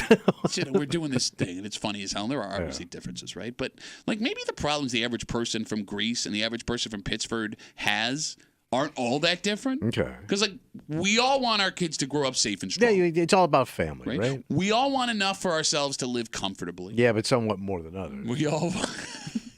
I'm trying to bring us together here. You're still dividing people. No, screw you. Civil war between towns. But we all want to wake up with a smile on our faces, go to bed with a smile on our faces. If we all have that in common, and the only difference is the path to get there, The dream. maybe, just maybe, Tommy, the difference between Greece and Pittsburgh is not as wide as we thought. Okay, so is that a bridge too far? No, it probably is. Okay. In fact, there is a legitimate bridge you have to cross. And bridges ain't doing well these days. It is amazing, though, that these two towns that are, 12 miles apart from each other Probably, right? could be so different Yeah. in the minds of Two people. different worlds, man. It's not two different worlds. Like the money Bro. and the language is still the But same. it's a different America. Shut up. It's two America. It's two Speaking of two Americas, there are people that make the argument there are two Americas, folks incarcerated and folks that are free. And we told you a story last week about how some folks locked up in New York State were very upset that they weren't going to be allowed to watch the eclipse. So upset, in fact, they Yeah. were suing the state of New York. How'd they do? We have an answer. Yeah. Well, The dumbest idea ever. these people yearning to breathe free underneath a moon-covered sun have been granted their wish. Oh. And we'll get into What? it next here in the break room on CMF.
6 people in the state of New York were fighting law tooth nail to ensure that they get to see something that I guess the rest of us took for granted. Sure. Right?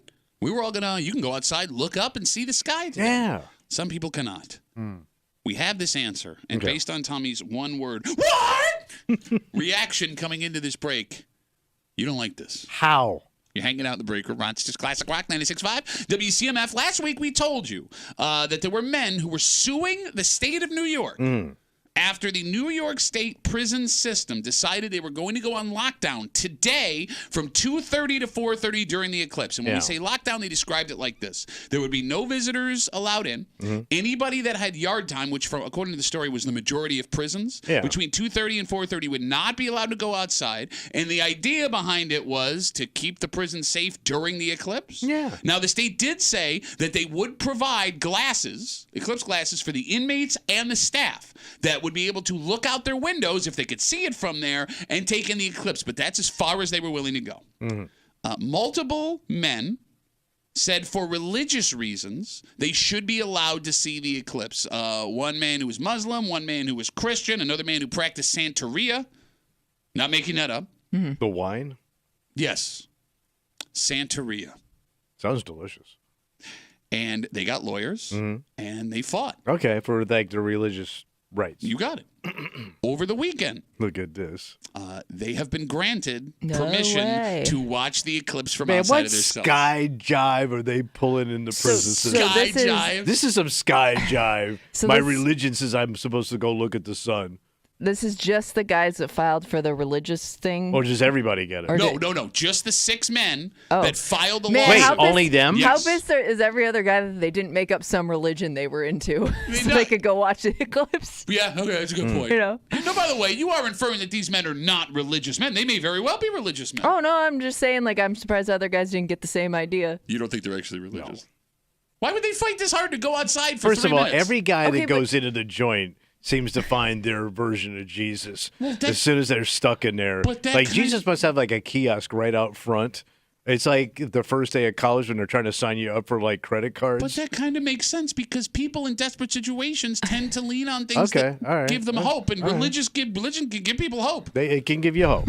I definitely believe the guy who's into Santeria, because who would even come up with that? That sounds like the easy one. No, but that sounds like the one easy that you have they to wouldn't do let nothing. you out for. What is Santanilla? Santanilla is What's a Santeria? small city off the coast of... Down in the West Texas, town of Santeria, I fell in love and became a Christian man. So the lawyers for the men who sued the state last week said that they reached a settlement with the state that will allow the men to view the eclipse, quote, in according with their sincerely held religious beliefs. And the state are letting these 6 men watch it as long as they drop their lawsuit against the state. Okay. By the way, no word on the guy who was suing simply because the state told him he could watch it before they went into lockdown. There was that one guy there, too. Good for these guys? No, I can't believe you're going to let prisoners out when it's going to be dark. Well, man. I mean, it sounds like it's like one per. It's 6 prisoners spread across New York State. But that guy could still haul ass, man. Well, if you let one guy out that you know is already out escape, you got bigger problems. Right. No? Pretty sure we'll have some eyes on the guy, right? Listen, we learned from the whole Dannemora thing that these prisons weren't exactly as buttoned up as we thought. Correct? I think there's a difference between 2 inmates working an employee for years to get to a point where they can escape versus a guy putting on glasses, going out and looking up. All right. How easy do you think it is to escape from a prison? Like climb a wall while people are watching you? Well, I guess it's easy enough because the prison system realized, hey, we're not going to let you out when it's dark. Man. So they even feel like it's a safety issue. Man. I mean, you only get your eyes on 1 or 2 guys, right? I mean, you don't see a difference between an entire prison population being in a yard when it's dark versus one guy, Because that's also going to create the other prisoners pissed off that they don't get to do it. Oh, no, please. Which is going to create more tension in the yard. Please explain to me, man who's never been in a prison, how prison politics work. I've been in 3 prisons, and I did see the movie Brubaker. Okay. He's only been in prisons doing stand-up comedy because that's the kind of work he could get back then. I also interviewed a serial killer. Forgot about that. And he's the biggest serial killer in New York State history. So check it out. Put that on your... 17 bodies. Can't be wrong. Well, actually, they were. Well, they weren't. They were in the wrong place. 252 WCMF. The 6 inmates that sued the state of New York for the ability to watch the eclipse after the prison system decided they were going to go into lockdown today. They've dropped their lawsuit in exchange for being allowed to go out and watch the eclipse. All 6 of these men were suing to watch the eclipse in, quote, accordance with their sincerely held religious beliefs, which is also a funny statement. Yeah. Because there's no test you can, like, stick someone with a needle and see if they're, like, sincerely religious. True. Right? I mean, you're right. It does have the ability for someone to take advantage of it. Yeah. That being said, I know there are a lot of people listening who think these guys are full of crap, right? But, like, those same people who think these guys are full of crap to find themselves as religious and, like, the last time they were in a church was, like, their niece's baptism 5 years ago. Yeah, I'm just saying, pot kettle black here. Like, I'm not gonna like stand up on a chair and be like, let these guys watch the eclipse. But like, you're kind of a hypocrite. Like, he's making it up. Yeah, I'm Catholic. When's the last time you went? Oh no, church, Easter, Christmas. But it's a weird. I guess it's of all the things we would try to get out of a prison, right? You know, better conditions, food. You pick the things to like fight for. You're saying sue over your 3 minutes in the yard to look at the eclipse. Seems like a weird thing to fight for. But when you've got so many other issues as a prisoner. But doesn't that make you think that these guys are sincere about it? I mean, seriously, if you're going to put this much fight into 3 minutes. All right. By the way, you went to school, Catholic school. Yeah. Do you remember the eclipse ever coming up? Well, in conversation where you had to go out and look at it? So the equivalence here is in the book it says there was an eclipse that happened as Christ was hanging on the cross. That's what this guy was arguing. So that's why he should be able to watch it. But no, I mean, I don't. But then again, I mean, Catholic-wise, Catholics are big into science. All right. Like, sincerely, throughout the history of science. Father scientist? Well, no, like Gregory Mendel, he was the one who, oh, God, what did he do? Like, a lot of Catholic priests have made groundbreaking discoveries in the world of science. You wouldn't think those two things go side by side. Same with astronomy. Oh. I always thought it was I never thought of priests like working on stuff. What else are they doing? Praying. Okay. Complaining. What do they complain about? You know, people don't listen. Everybody's sinning. They don't come out like they used to for the Pope. If everybody stopped sinning, there wouldn't need to be priests anymore. Good point. God, you need sin to keep your job going. People are eating meat on Friday now. All right, let's take a break. Well, you know, you bring up the bigger questions of this eclipse. Yeah. Because to the overwhelming majority of people, today is a day to have fun, sit back, witness something you're never going to see again for the rest of your life. There is a segment of the population, Tommy, who believes today is relevant for a much darker meaning. With the eclipse? Yes. Oh, like a sinister thing. Yes, they believe that, and I'm not making this up. We'll touch on it more when we get into this discussion. They believe that today means the beginning of the end or the end period. Man, these asses show up for everything. Well, here's the thing. There's something else that happened on Friday that is making their beliefs even more concrete. What are you talking about, man? One of the biggest cities in the world? That was hysterical to watch. Well, the coverage of that was priceless. When you line them up side by side, within a couple of days, we'll get into it. The end of the world. Next on CMF.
Since the beginning of time, folks have been predicting the end of times. Sure. And today's event, combined with something that happened on Friday, has some people deciding today around 3:30 is when it's all over. That's all. We're shutting her down. If that's the case, we are wasting our last few hours on Earth. Because if it was the end, you'd be doing something much cooler than what we had planned today, right? Yeah, probably. Yeah, you're hanging out in the break room. Rochester's Classic Rock 96.5. WCMF, by the way, you can hear our sultry voices. Yeah, sure. But you are missing Tommy's brilliant outfit today. He's going on a safari for an eclipse. You can watch the show. Watch us talk. On the Odyssey app, WCMF.com, YouTube, and Twitch. You can catch us on YouTube and Twitch. The Break Room WCMF. You can also catch the brilliant film strip we found in the basement of the last time we had an eclipse here in Rochester. It's a 1925 film strip. I couldn't believe we found it. I couldn't believe it either. What are the odds? I know. Shocking. So, that's up on our YouTube page. Again, the Break Room on WCMF. All of that brought to you by our good friends at Three Heads Brewing. Got to get that Totality beer, buddy, for your event today. Yeah. So we'll make all that happen with your friends here in the Break Room on CMF. We'll start this story on Friday. What happened? A 4.8 earthquake on the Richter scale went down in the central was in Jersey. Yeah. But it was felt all the way up and down the Northeast, including pretty rough in Manhattan. Oh, boy. I mean, there are some videos of buildings. What was a window shaker? Did you see the video of the Statue of Liberty shaking? No. Yeah, so I guess they got a camera like overhead or something. Yeah. On it? Yeah, I did see that. Yeah. Tough day for people with microphones who claim there are no earthquakes that happen around here. Bro, it's a little teeny earthquake. Was it an earthquake? And it's a Jersey quake. Ooh. Was it an earthquake? What do you think it was? No, I'm asking. Yeah. Was it an earthquake? They said it was an earthquake. Okay, so you're wrong. Just say I was wrong. It's a small earthquake. Okay. By the way, there are folks in Rochester, Kimmy, who swear they felt it. There are people that is say, so stupid. I'm with you. Like, every one of those people has to be lying. Of course they are. Because they just want to be part of it, man. I mean, I didn't think you would, like, feel it all the way this. You would think, like, they could tell you whether or not you felt it here. Experts say it was felt up and down the East Coast, up into Canada and down to Virginia. But you wouldn't even hardly notice it. You know what I mean? Like, you wouldn't go like, oh, my God, like, you're going to grab your dog and run for cover. Yeah, like, was it an earthquake or did the heat kick on in your building? Right. Okay, well, now you're side with Tommy She's here. Right. She's right. Tommy's back. So with the earthquake on Friday and the eclipse this afternoon, there are folks who believe something strange is going on. End times? Yeah, end of times. Okay. And that we should be watching for Four Horsemen sometime around 4 o'clock this afternoon. And to be honest, even before the earthquake on Friday, there were conspiracy theories that maybe you've seen from your favorite uncle on Facebook. What's that? That today's eclipse was going to usher in the end of mankind. We're not making this up. It's very easy to find. You can go look if you want to find it. We're talking Revelations, Tommy. Like people were putting their names on that prediction on social media. The world will end on Monday. It. Yes. Which never really makes sense to me. What's that? Well, like if you were going to start predicting the end of the world, the smart thing to do is to bet against that person and call those people idiots.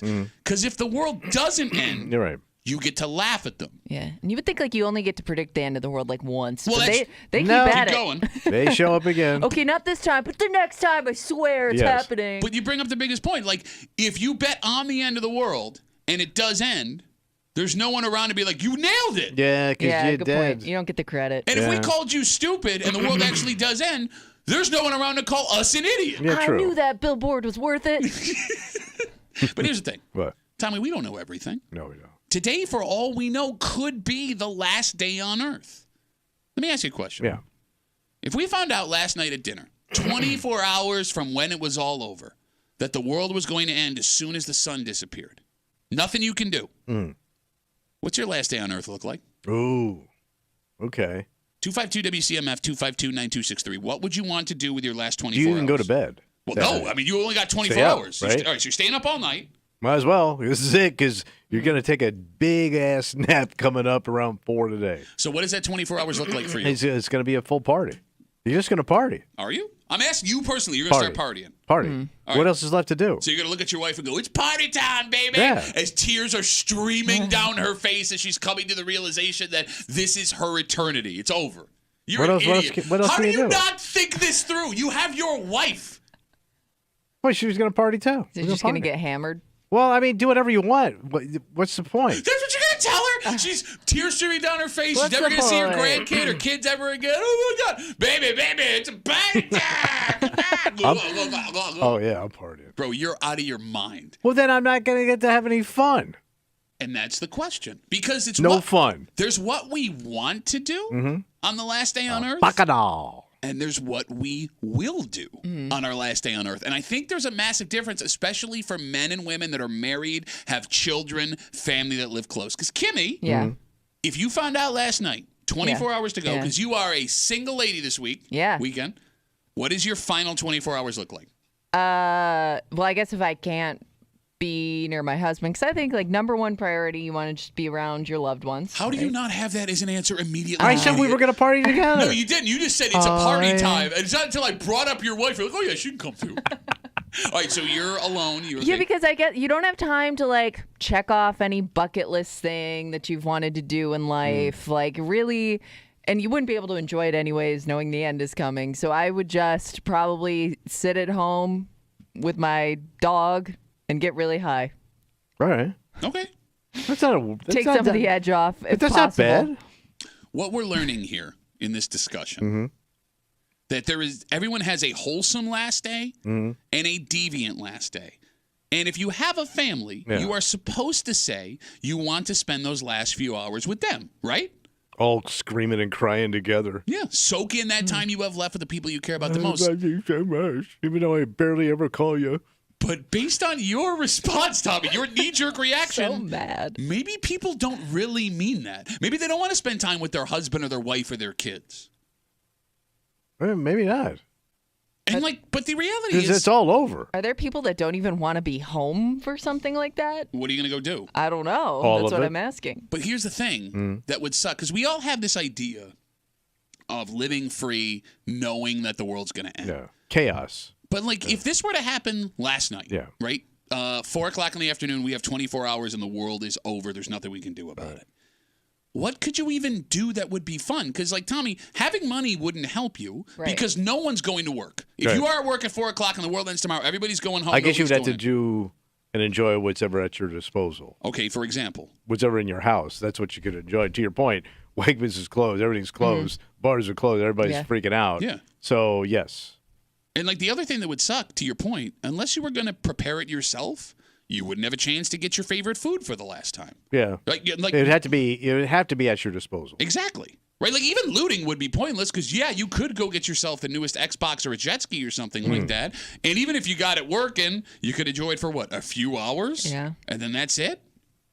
When you put it in that context, because if everyone knew the world was going to end, I think everyone thinks the world's over. I'm going to go to the mall and buy all this stuff from that guy that's making $15 an hour who's I told Macy's I'd be here and I'm going to ride this sucker out. Are there idiots that would go to work if they knew they only had 8 hours of existence left? No, of course continue on with their day? So I don't know. You wouldn't come in and do the show? No. The show wouldn't exist. There would be no electricity. There'd be nothing. Good Everything would be point. shut down. I love how that's your excuse now. Oh, I won't come in and spend the last moments of my life with you. Also, if you're a real a-hole, you may want to stay inside. Why do you say that? Because let's say I'm dying to just take my aggressions out on that jerk. Who's stopping you? Yeah, I see what you're saying. You could right every wrong you've ever had, and there's no consequence. There so would be a line of guys out the store wanting to punch you in the face. Now's my chance. Yeah, so I ain't leaving the house, man. How about Tommy? See, people hate him so much, they only have X amount of hours on Earth, and they want to spend it standing in line to blast him in his stupid forehead. But think about that. Think about all the pent-up aggression people have that now I can finally get it out with no consequence. Yeah, but would the gravity of knowing that it's all about to end change your perspective? I don't know. Yeah, maybe it mellows you, maybe it doesn't. Well, no, because you do bring up a good point. Again, 252 WCMF, 252-9263. The earthquake in New York City on Friday. We have the eclipse today. And even before the eclipse, there were people that had decided that when the eclipse hits, it's going to usher in the end of times. We're not making this up. Maybe you've seen it on social media. And it's a surprising number of people that have been like, yeah, this is the end of the world. Even though we had one of these in 2017. And the eclipse hits at different times By the way, across all over the country. the world, Thank in the you. globe, yes. Right, it was like when, the world's going to end in the year 2000. In what time zone? Yeah. Right? Okay, but how much passion would you have to have? How much would you have to hate somebody where if you only had 24 hours left 2 of that hours would be go to find that person to like physically harm I'll them. tell you what, a lot, because you can't wrap your head around the end of the world. Okay. You just can't. Yeah. I mean, what's your concept of it? Hollywood and Jeff Goldblum? So, okay, but I can wrap my head around the fact that I hate that son of a bitch. Okay. And there's one thing I do before I die is kill that bastard over there. But he's going to die in like 6 hours Right. anyway. Oh, I'm going to do what the eclipse couldn't. Well, but it will. I'm going to get you first. Okay, that's better. All right. I mean, I don't know. I I just think the best and the worst will come out in people. Whatever you are, I think that's what's going to come out. Okay, but look, I hate when people do that. It's more nuanced than that. There's good it? in bad. There's bad in good, right? Like there's no good people or bad people. I mean, there are people that are just bad people. Well, are you a good person or a bad I'm person? super good. One of the best. I'm one of your top people. Shut up, man. Though it would be best to be single. Like if you were a single person, your goal, I guess, would be to have sex with as many people as Okay. possible before the world ended. Would that be a fair statement? Okay, yeah. There would be no consequence to No. it, right? Like nothing bad would. But then there's the question of, let's say you and I were single guys a couple years ago, right? And we find out we got 24 hours till the world's over. We don't have a family we have to worry about. Who's willing to meet up with us to have sex in the last 24 hours? Nobody. And think about women. Like, that's probably the last thing they want to do. The last day on Earth, they want to get porked. Single. I'm pretty sure like most- that. That's why we're not getting action in the last 24 hours, I'm going bro. to guess that's never on women's plate. It's always a man plate thing. I'm going to bang everybody. Can I get some chick? Oh, man, last day on Earth, I want to knob 70 guys. Well, yeah, Like, no, the women don't think like that. Well, Women plus- don't want it. The last thing a woman wants on the last day on Earth is a man around. well, but here's Well, the no, thing. but if it's somebody that you love and care about. No, we're not talking love and care. no, We're talking casual this is sex. like getting Okay. crazy. All right. This is like spring break on steroids. And it would be pointless for that woman to try and knob 70 guys in the last 24 hours because there's no way she'd have the time to break your mom's record. Kimmy, if you were think back to single Kimmy, Yeah. living on her own, whatever. Would sex cross your mind in the last 24 hours? I mean, I don't think so, but I guess then again, like you don't know where your mind's going to go when you only have hours left to live. Like maybe you want to do everything, including like maybe you need intimacy with somebody. Like if you don't want to be alone in that moment. I don't know. Oh, that would be tough. Because everybody has in their mind, Yeah. right? Like if you're married to someone, that's the person you want to spend those last moments with, right? But if you're a single person who thinks you have a connection with somebody else, and we've all been there before, Yeah. like that person's not beholden to you, and they also have their last 24 hours to Right. worry about. Right. Like making that phone call, the last hours Not on on the same Earth. page. Yeah, no, I'm not coming over. No, you know what? No, I got time. I'm busy. Here's the other thing. Let's say you want to be with your husband, your wife, your family, all that, because that's your last moment. Sure. It's also the last time they can just let it all out, like grievances, things they don't do like that? about you, things that they've been Don't you holding think back that on. stuff would come like be so petty? Like that's not what you're thinking about. I don't know. Like maybe this is something that's been on their mind. I I don't hated want to. you this whole time. Right. Something that they've been holding back. Well, there's nothing holding them back anymore because But now why would you want that to be your final moments? You everybody upset gets to somebody. pick their final moment. I know. I guess I'm just trying to understand why you'd want to go that route. I don't know, but it's a possibility that I don't want to be around for. Okay. You'd look at your wife with hours left to live and be like, this is what I don't like about you. No, I'm thinking the other way around. No, she wouldn't do that. I like how you think everything's a guarantee at the end of the world. They would never do that. Why is the store closed? Honey, there's no water coming out of this water fountain. I promise People you. could lose their crap, Okay, they man, could. in many ways. I don't think your wife, knowing your wife, is going to take the last living moment she has and be like, here's why you suck. Look, she could fill a whole 24 hours just naming things. I know. We ain't got 24 hours. So I'm going to get the Reader's Digest version. You know what's funny, man? Like, knowing you would just watch Netflix until the world blew up.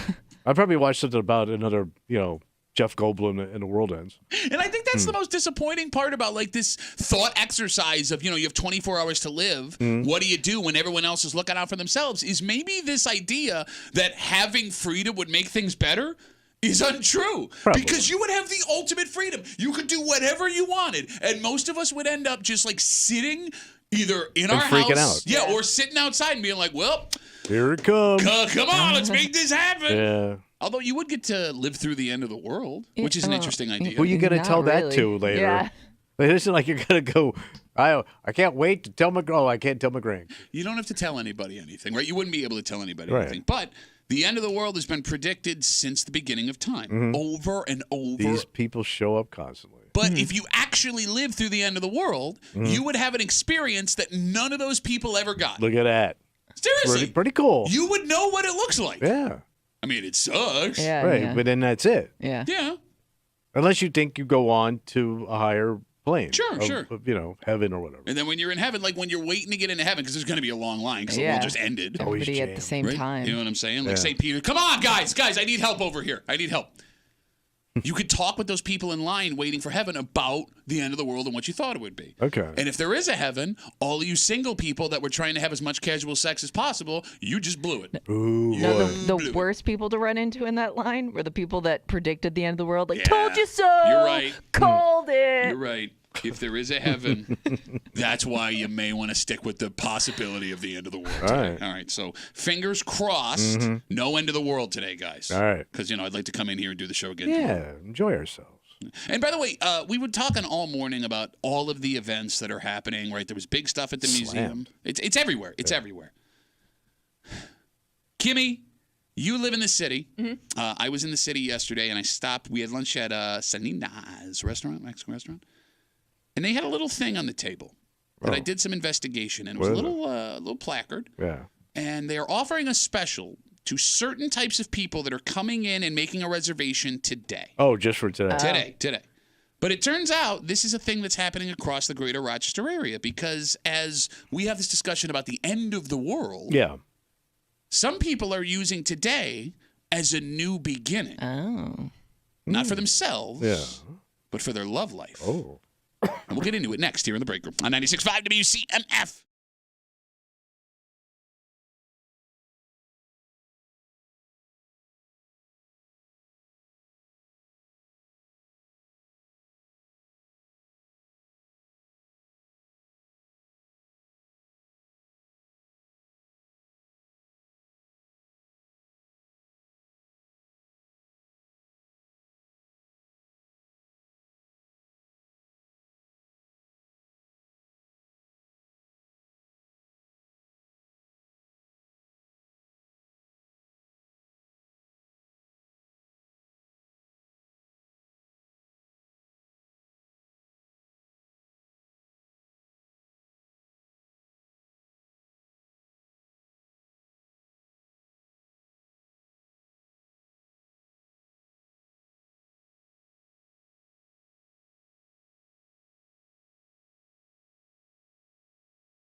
Yeah, if you're lucky, you have someone you love that you can share today's eclipse with. Oh, yeah. Hold them tight, look up at the sky, and wonder and think, not only is this beautiful, this person with me is beautiful. I mean, not everybody has that, Tommy. Sure. In fact, there are people going out of their way today to fix that. Oh. Because I guess there is an event or are events or there is a plan for these people. Who are these people? To meet their potential future lover. Today. While all this is going on. Okay. You're hanging out in the break room. Rochester's Classic Rock 96.5. WCMF just after 8:45. What the hell's going on with those eclipse tents on the side of the road? Have you guys seen these things? Eclipse tents? You guys have not seen these things? No, No. like pop-up.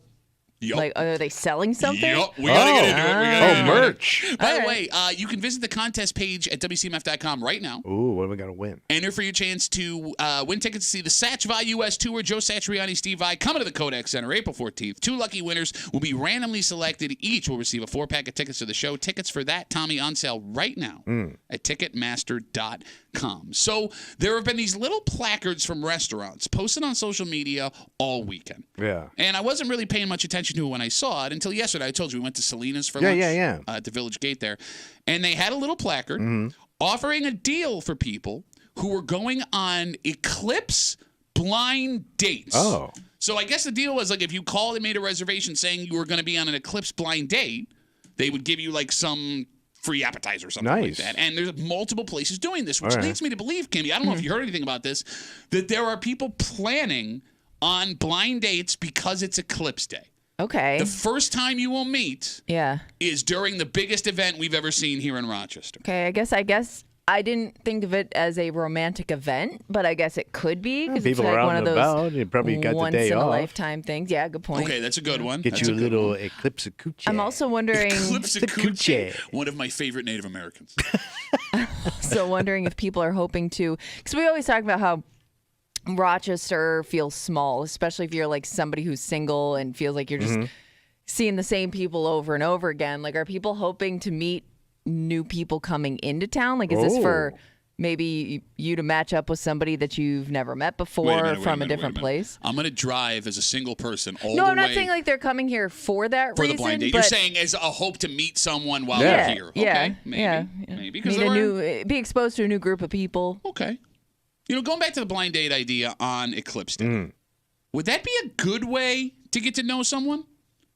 Because it's either going to be a super romantic story that you get to tell people for the rest of your lives together, or it's a very easy way to ruin something for yourself that people will be talking about for decades Great to come. point. Good. Well, at least you got, because you're tying it to an event, you got something to talk about. Yeah. So you don't have any like that dead like dead area where Sure. you had nothing to say. No, you're right. You mean So- the space between your ears? Yes.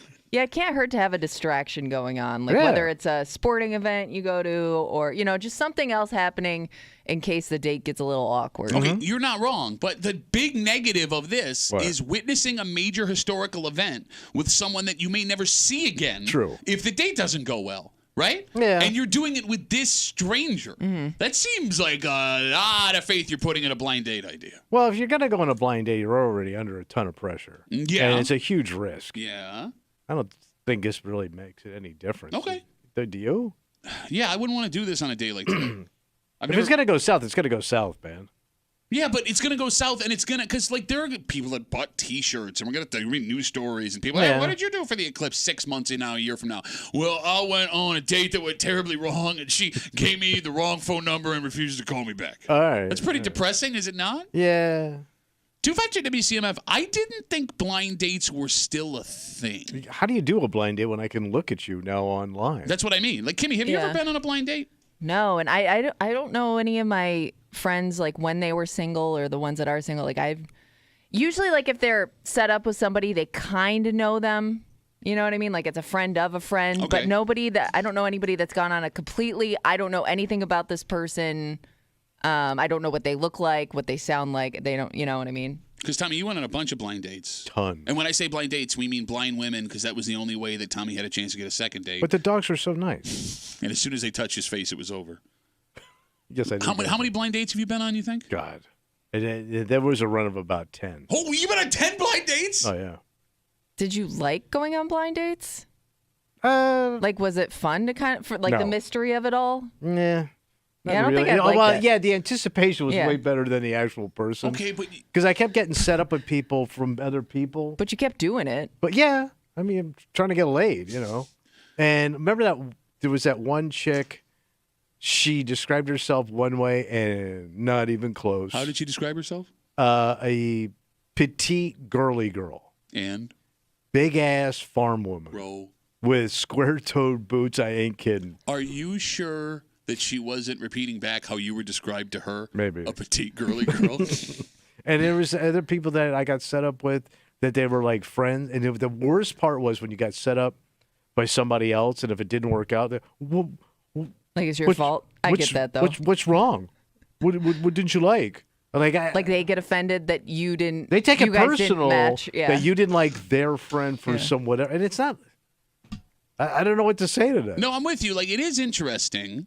Is there anyone listening, 252 WCMF, that ended up staying long-term with someone that you had a blind date with? That'd be 'Cause amazing. My aunt and uncle, I believe, met on a blind date. They've Really? been married now for like 30 years. But does the blind date still exist just because you can look everybody up? I mean, that's a great question because Gen X were the king of the blind dates, right? Like, you guys, for whatever, you love listening to Nirvana, putting on flannels, and going on blind dates, right? You're laughing. No, but like if you meet somebody in a blind date, I don't want to say this now because you just said that What? about your family. I would just say. I'll say it. I'll say Go ahead. it. They got low standards. How could you say that about my family? Well, you pushed me. How could you say that about Like my if I family? meet somebody, Pushed you. Nobody. I'm just saying, like if it worked out over 30 years on a blind date, you both weren't looking for much. Or you just hit it off with Bro, somebody. the odds You of clicked. that, two people meeting on a blind date and it working out are astronomically low. No, only because you're so ugly and abrasive that you couldn't make You one went of them on work. 10 and didn't make one of them work for more than one date. True. No, I mean, I would love to know, as we talk about like the different generational ways people meet people, right? Like what the success rate of a blind date would be versus the success rate of like someone you meet on Tinder or whatever. Yeah. You know what I mean? Yeah. Because those are also astronomically low, but people keep doing it. True. That's true. Like, I mean, Kimmy, we were both a little late for the app. Like, you got it a little bit. I didn't get any of it.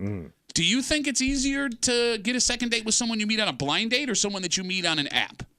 Because then you can kind of see them at least. Yeah, but Get that a also vibe. causes that can problems. also, I was going to say, because I would think like with the app, especially the way the app, worked initially was you're just seeing a picture of somebody. So Yeah, I yeah. guess like if you're disappointed by their physical appearance up front, like is that going to ruin the rest of the date for you or can you get past it? You talking about blind date wise? No, I'm talking about if you met App-wise. somebody through an app, like Okay. and like I said, with Tinder, that was like the main one in the beginning. That was literally just you're seeing like a picture or two of somebody and going off of that. Yeah, why would you go out with somebody you find not attractive? No, but you're also. But I'm saying like that could also set you up for disappointment if that person you have an image in your head and if they fall short of that. She's right. I mean, people are notorious for using the best pictures they So ever maybe had of themselves. maybe you go Ooh, into yeah. a date with a better mindset on a blind date because you don't know what to expect. And in not knowing what to expect, Kimmy, I mean, you could be pleasantly surprised by somebody. Whereas, Yeah, like, right. if you're, bailing on people on this app because you don't think they fit you could Yeah. be passing on gems. How many gems do you think are out there? Well, other than you and I, you mean? Yeah. Not many. It's pretty gemless. I also find it funny, What? and I see you guys on hold. Sit tight. We'll get there. 252 WCMF. We're talking about how I guess there's a bunch of restaurants that are offering deals to Yeah. folks that are going on blind dates during the eclipse today. I saw a post, a little placard on the table at Selena's yesterday. There were a couple of more of these on social media over the weekend. People going on eclipse blind dates. You're going to spend this big event with someone you've never met before. You, a second ago, Tommy, go, these women that I met on blind dates, I show up, I was very disappointed by what I saw. What do you think their thought was when you walked in? Where's the rest of them? It's so funny how we're all the main character of our story. Yeah, I true. get that. Yeah. But for you tell you later, be like, I was so disappointed. But here's the thing. I always thought I was like a nice date. I always dressed nice. I was fake polite.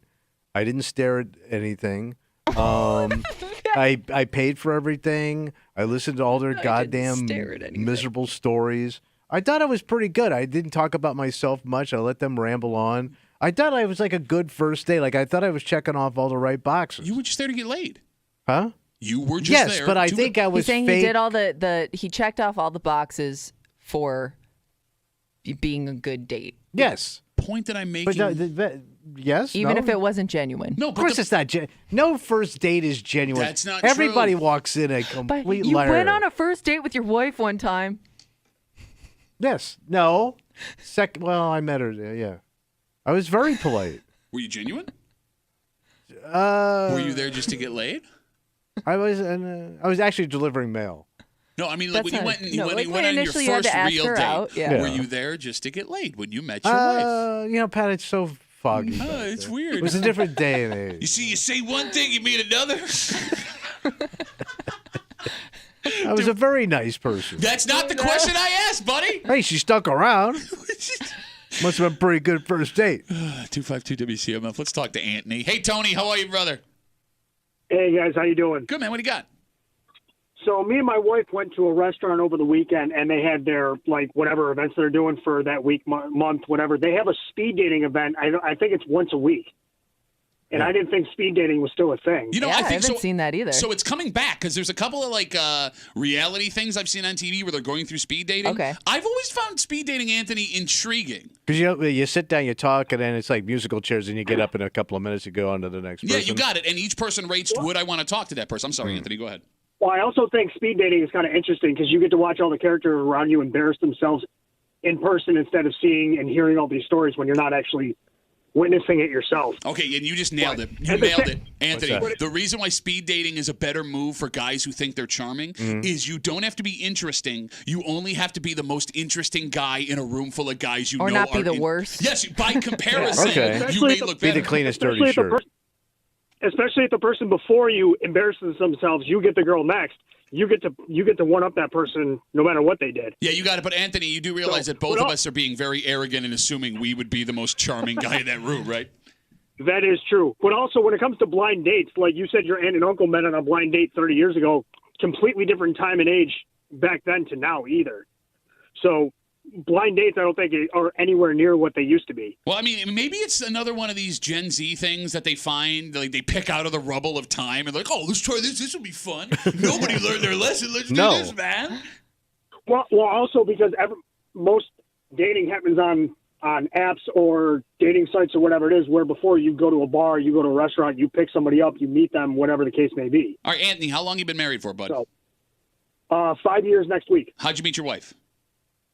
Work, actually. Okay, was the first date you went on, were you just trying to get laid like Tommy says every man is? No.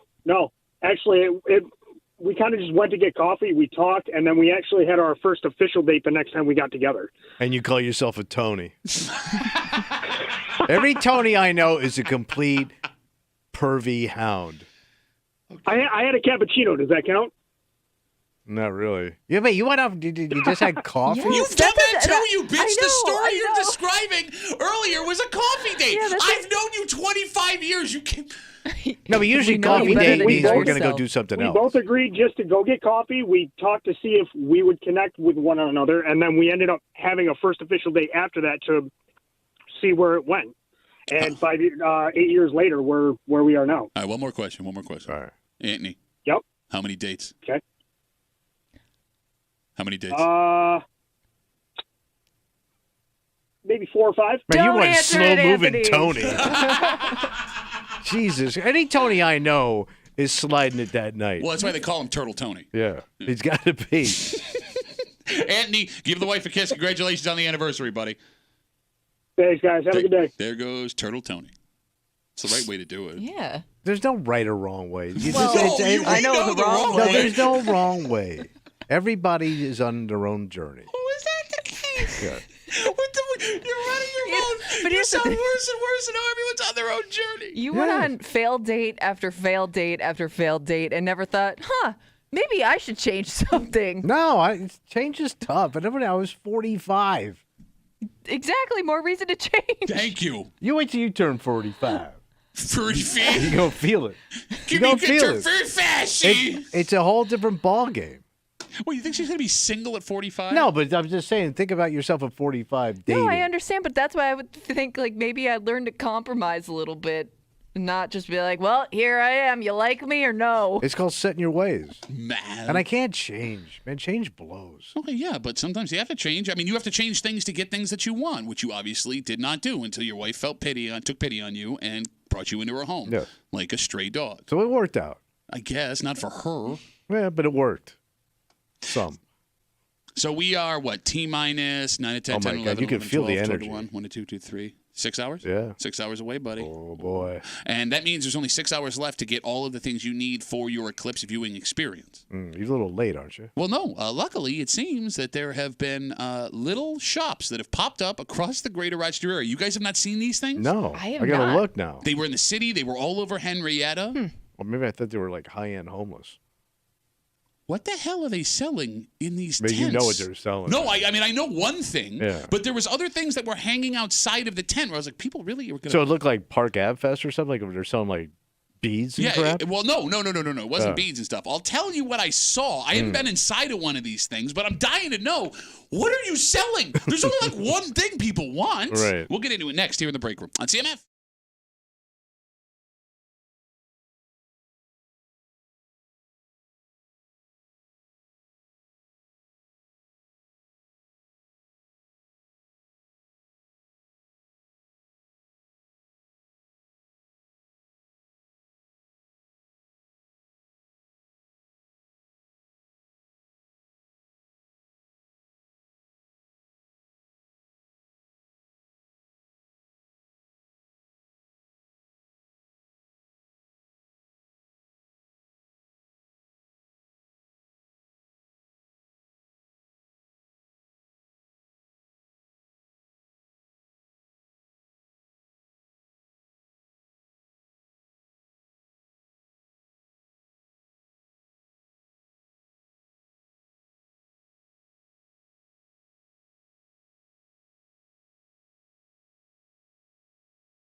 We might have missed the boat on something. We usually do. Well, we made fun of folks that were trying to make money on the eclipse by selling merchandise. Yeah. And it wasn't just like businesses. Kimmy, there were governments that were selling T-shirts and books and hats and all this stuff. There's all the merch. Because in the last couple of days, something has popped up in the city and in towns across the greater Rochester area.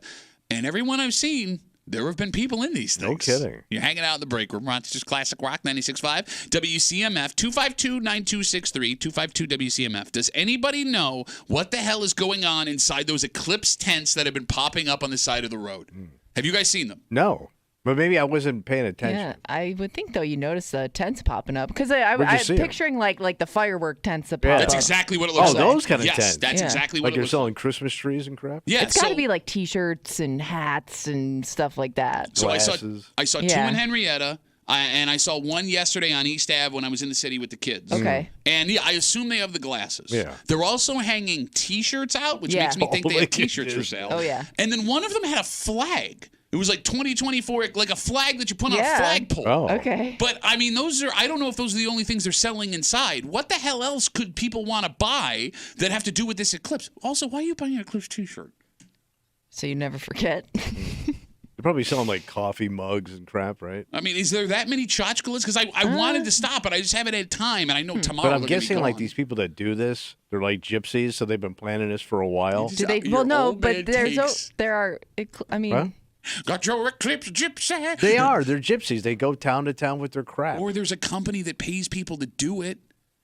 I mean, paid gypsy. No, do you Gypsy think they with a travel? 401k. Because I mean, there are eclipses that happen all over the world. Yeah. So do they like travel every time one of these happens? But you'd have to I have get no the new idea. merchandise for that eclipse. True. it's not that hard to run off, 100 Yeah. T-shirts, 200 T-shirts, right? Okay. So, like, we belly laughed a couple months ago when we talked about all the Eclipse merchandise that was for sale. What idiot is going to buy? Did we miss the boat on that? Because as we speak here, if you're watching the live stream, you can see me wearing my Spikes in Space flying Rochester you Moon did buy Rocks some hat. merch. Well, CMF should have had something. For example. Anything like that that ties to the station, because we used to do all that crap. Like your big head in front of the sun. Hey, maybe you should have brought this up in a meeting 3 months ago. Oh, like how about the promotions department? That's what they do here. I don't know if we have one of those Okay, wait a anymore. minute. Wait, did we sell our promotions department? Yeah, to buy you hair plugs. You're going to sit here the day of the eclipse and go, oh, this Judy's idea. You don't go to a single meeting. You don't talk to anybody. You're going to blame somebody else. No, we didn't sell one bumper sticker. Also, you also made fun of the eclipse merchandise while we were having the break, and now it's a brilliant idea, you idiot. I don't know. Some CMF stuff. We used to do things. Now we do nothing. Yeah, because the talent does nothing anymore. I work for 4 hours. I don't go to meetings with one idea. So you would think the glasses with these tents that have popped up would be the most popular item. Yeah. It has to be. They think they're going to make money today on people that forgot to get glasses and need them last Every minute. place has got free glasses.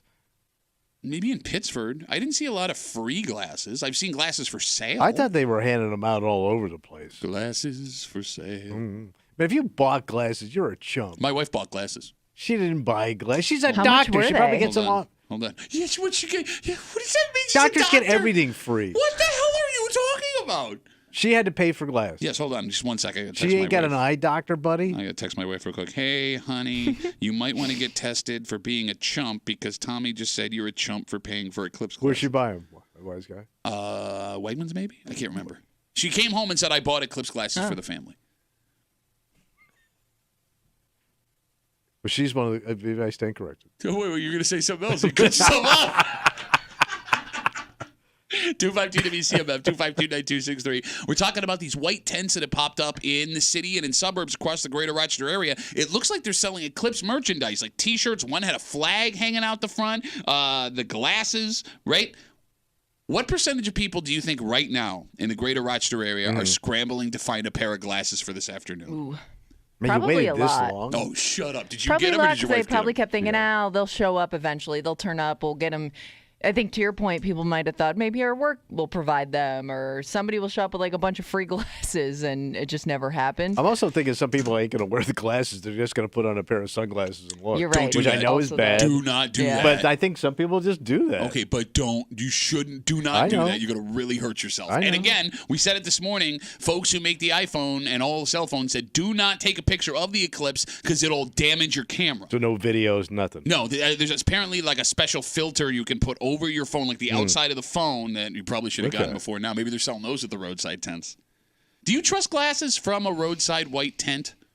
First of all, if you look at those, even if you think those all those glasses look pretty chintzy, so I wouldn't know the difference. Well, that's just it. So They're just cardboard. there's apparently a number on the side of the glasses Yeah. that's supposed to determine whether or not the glasses are legitimate. But like we Don't talked you think that people that make fake glasses figured that out and also put that number on their fake glasses? I don't know what you want. How this counterfeit thing works. I don't know what you want from me, man. I just think like it's a piece of cardboard with some crappy little cellophane lens.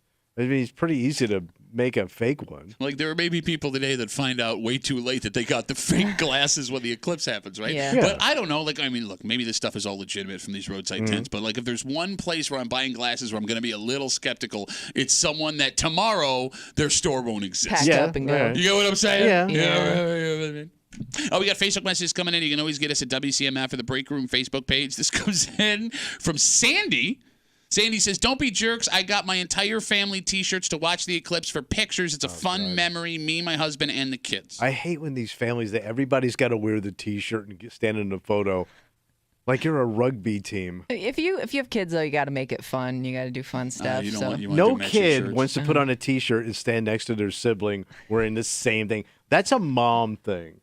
You sit here and you make fun of it, but Old Navy would have gone out of business 30 years ago I know. if If it wasn't families for didn't buy matching sets. matching T-shirts.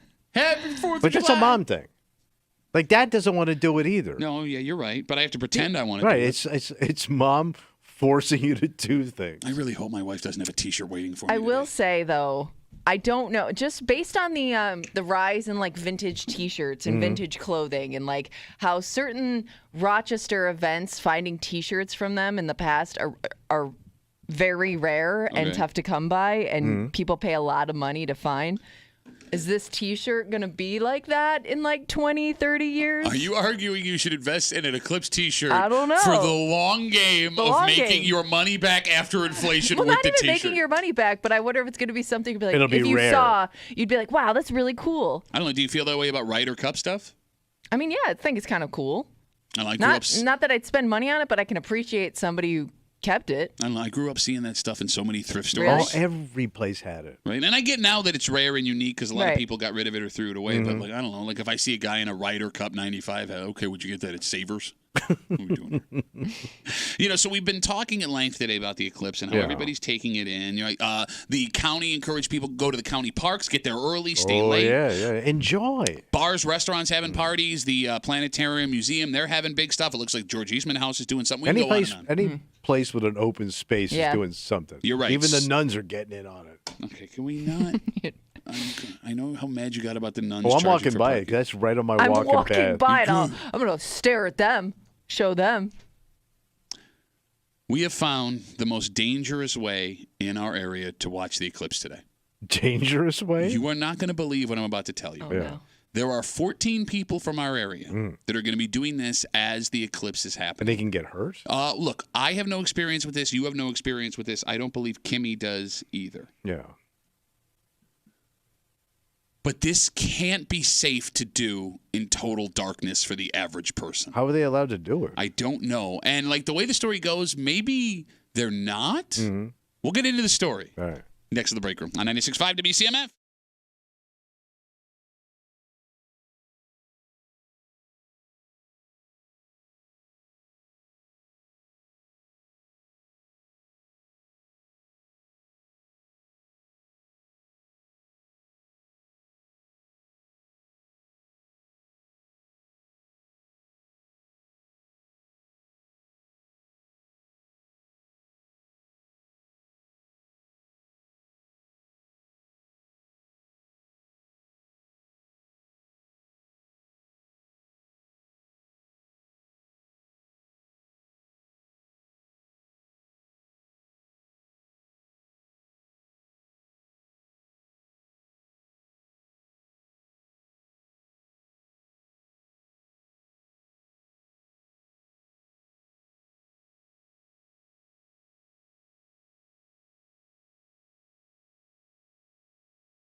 There are literally 100 ways to take in this eclipse in Rochester. Yeah. Right? Bars, restaurants, parks, parties. Tommy, there are the people who are just going to go out in their backyards and look up. Sure. But with everything, there are folks who take it too far. Okay. And some folks locally sure as hell seem like they are taking it too far. So what move are they pulling? You're hanging out in the break room. Rochester's Classic Rock 96.5. WCMF. Just after 9:25, 9:30, it seems nothing in the world can happen anymore without a massive flood of conspiracy theories. Oh. And I don't know if you've been following them, but the greatest conspiracy theories maybe we've ever heard, multiple, really, have shown up with this eclipse today. Oh. And we will get to them just after 9:30 here in the break room on CMF. So some folks just west of us in Albion will by far have the most unique view of the eclipse today. The Pine Hill Airport. Okay. One of your top airports in Albion. All right, so when your little private airfield. Yep. We'll have a Cessna plane going up around 2:30 today with 14 people in our area. Okay. So they can skydive as totality is happening. Oh, wow. Okay. But you're looking down when you should be looking up. Well, you got to flip. You got to flip over. Okay. True. I want everyone to take a second to understand what I just said. Yeah. The plan is to go up 14,000 feet. 1,400 feet. Excuse me. Yes, 1,400 feet. Right as totality is happening and be thrown out of a plane. Right. Yes. While the eclipse is going on. Further, in the story, it says experienced skydivers will have what are called wingsuits, so they can fly around in the air for a few minutes. And that Rocky the Flying Squirrel looking thing? You got it. All right. The phone number is 252-WCMF, 252-9263, because we in the room, you've never been skydiving before. What do you think, I'm just making sure. Kimmy, you've never been skydiving? No, I have no interest. Okay, I've never either. We are naive to the world of skydiving. Yeah. But I mean, I know people that when they do it once, like, they can't stay away after that. I get the adrenaline junkie. Fine. I guess in this case, where you're skydiving for the eclipse in total darkness. One question. Sure. Why? Because it seems pretty damn dangerous to jump out of the sky in total darkness. Well, it seems like there are two thrilling events going on at the same time, so I don't know which one I'm supposed to concentrate harder on. I'm guessing falling out of the sky. That's a great point. Well, no, but you're being distracted by the fact that the sun has disappeared. Yeah, the only time you should skydive is when it's like D-Day. Like, that's when they did it at night, so the Nazis can't blow you out of the sky. No, you're right. Like, do people go skydiving at night normally? Because these people, I mean, other than Army Not Rangers twice. and Navy SEALs. Like, I've never heard of a night skydive, like, as a hobby. No. Have you? No. But then anytime again, I see it online or something, it's always during the day. Yeah, right? I mean, so you could take in, one of the things you're taking in is the view. The view of what you're doing. Like, this is just, you're just hurling through the middle of darkness. Well, no, but the view is the totality. Yeah, but it's going to be dark. Well, I mean, so that's going to be. Yeah, but you're going to see. How long do you fall for? I guess it depends on how heavy you are. Because, I'm wondering if. No, didn't we find out, everybody falls at the same rate? That was a joke. Yeah. It was a joke. I was making a joke. Yeah, but I mean, just the time you're spending in the sky. Oh, wait a minute. The feather of the nickel. You were saying, I'm sorry, Kimmy.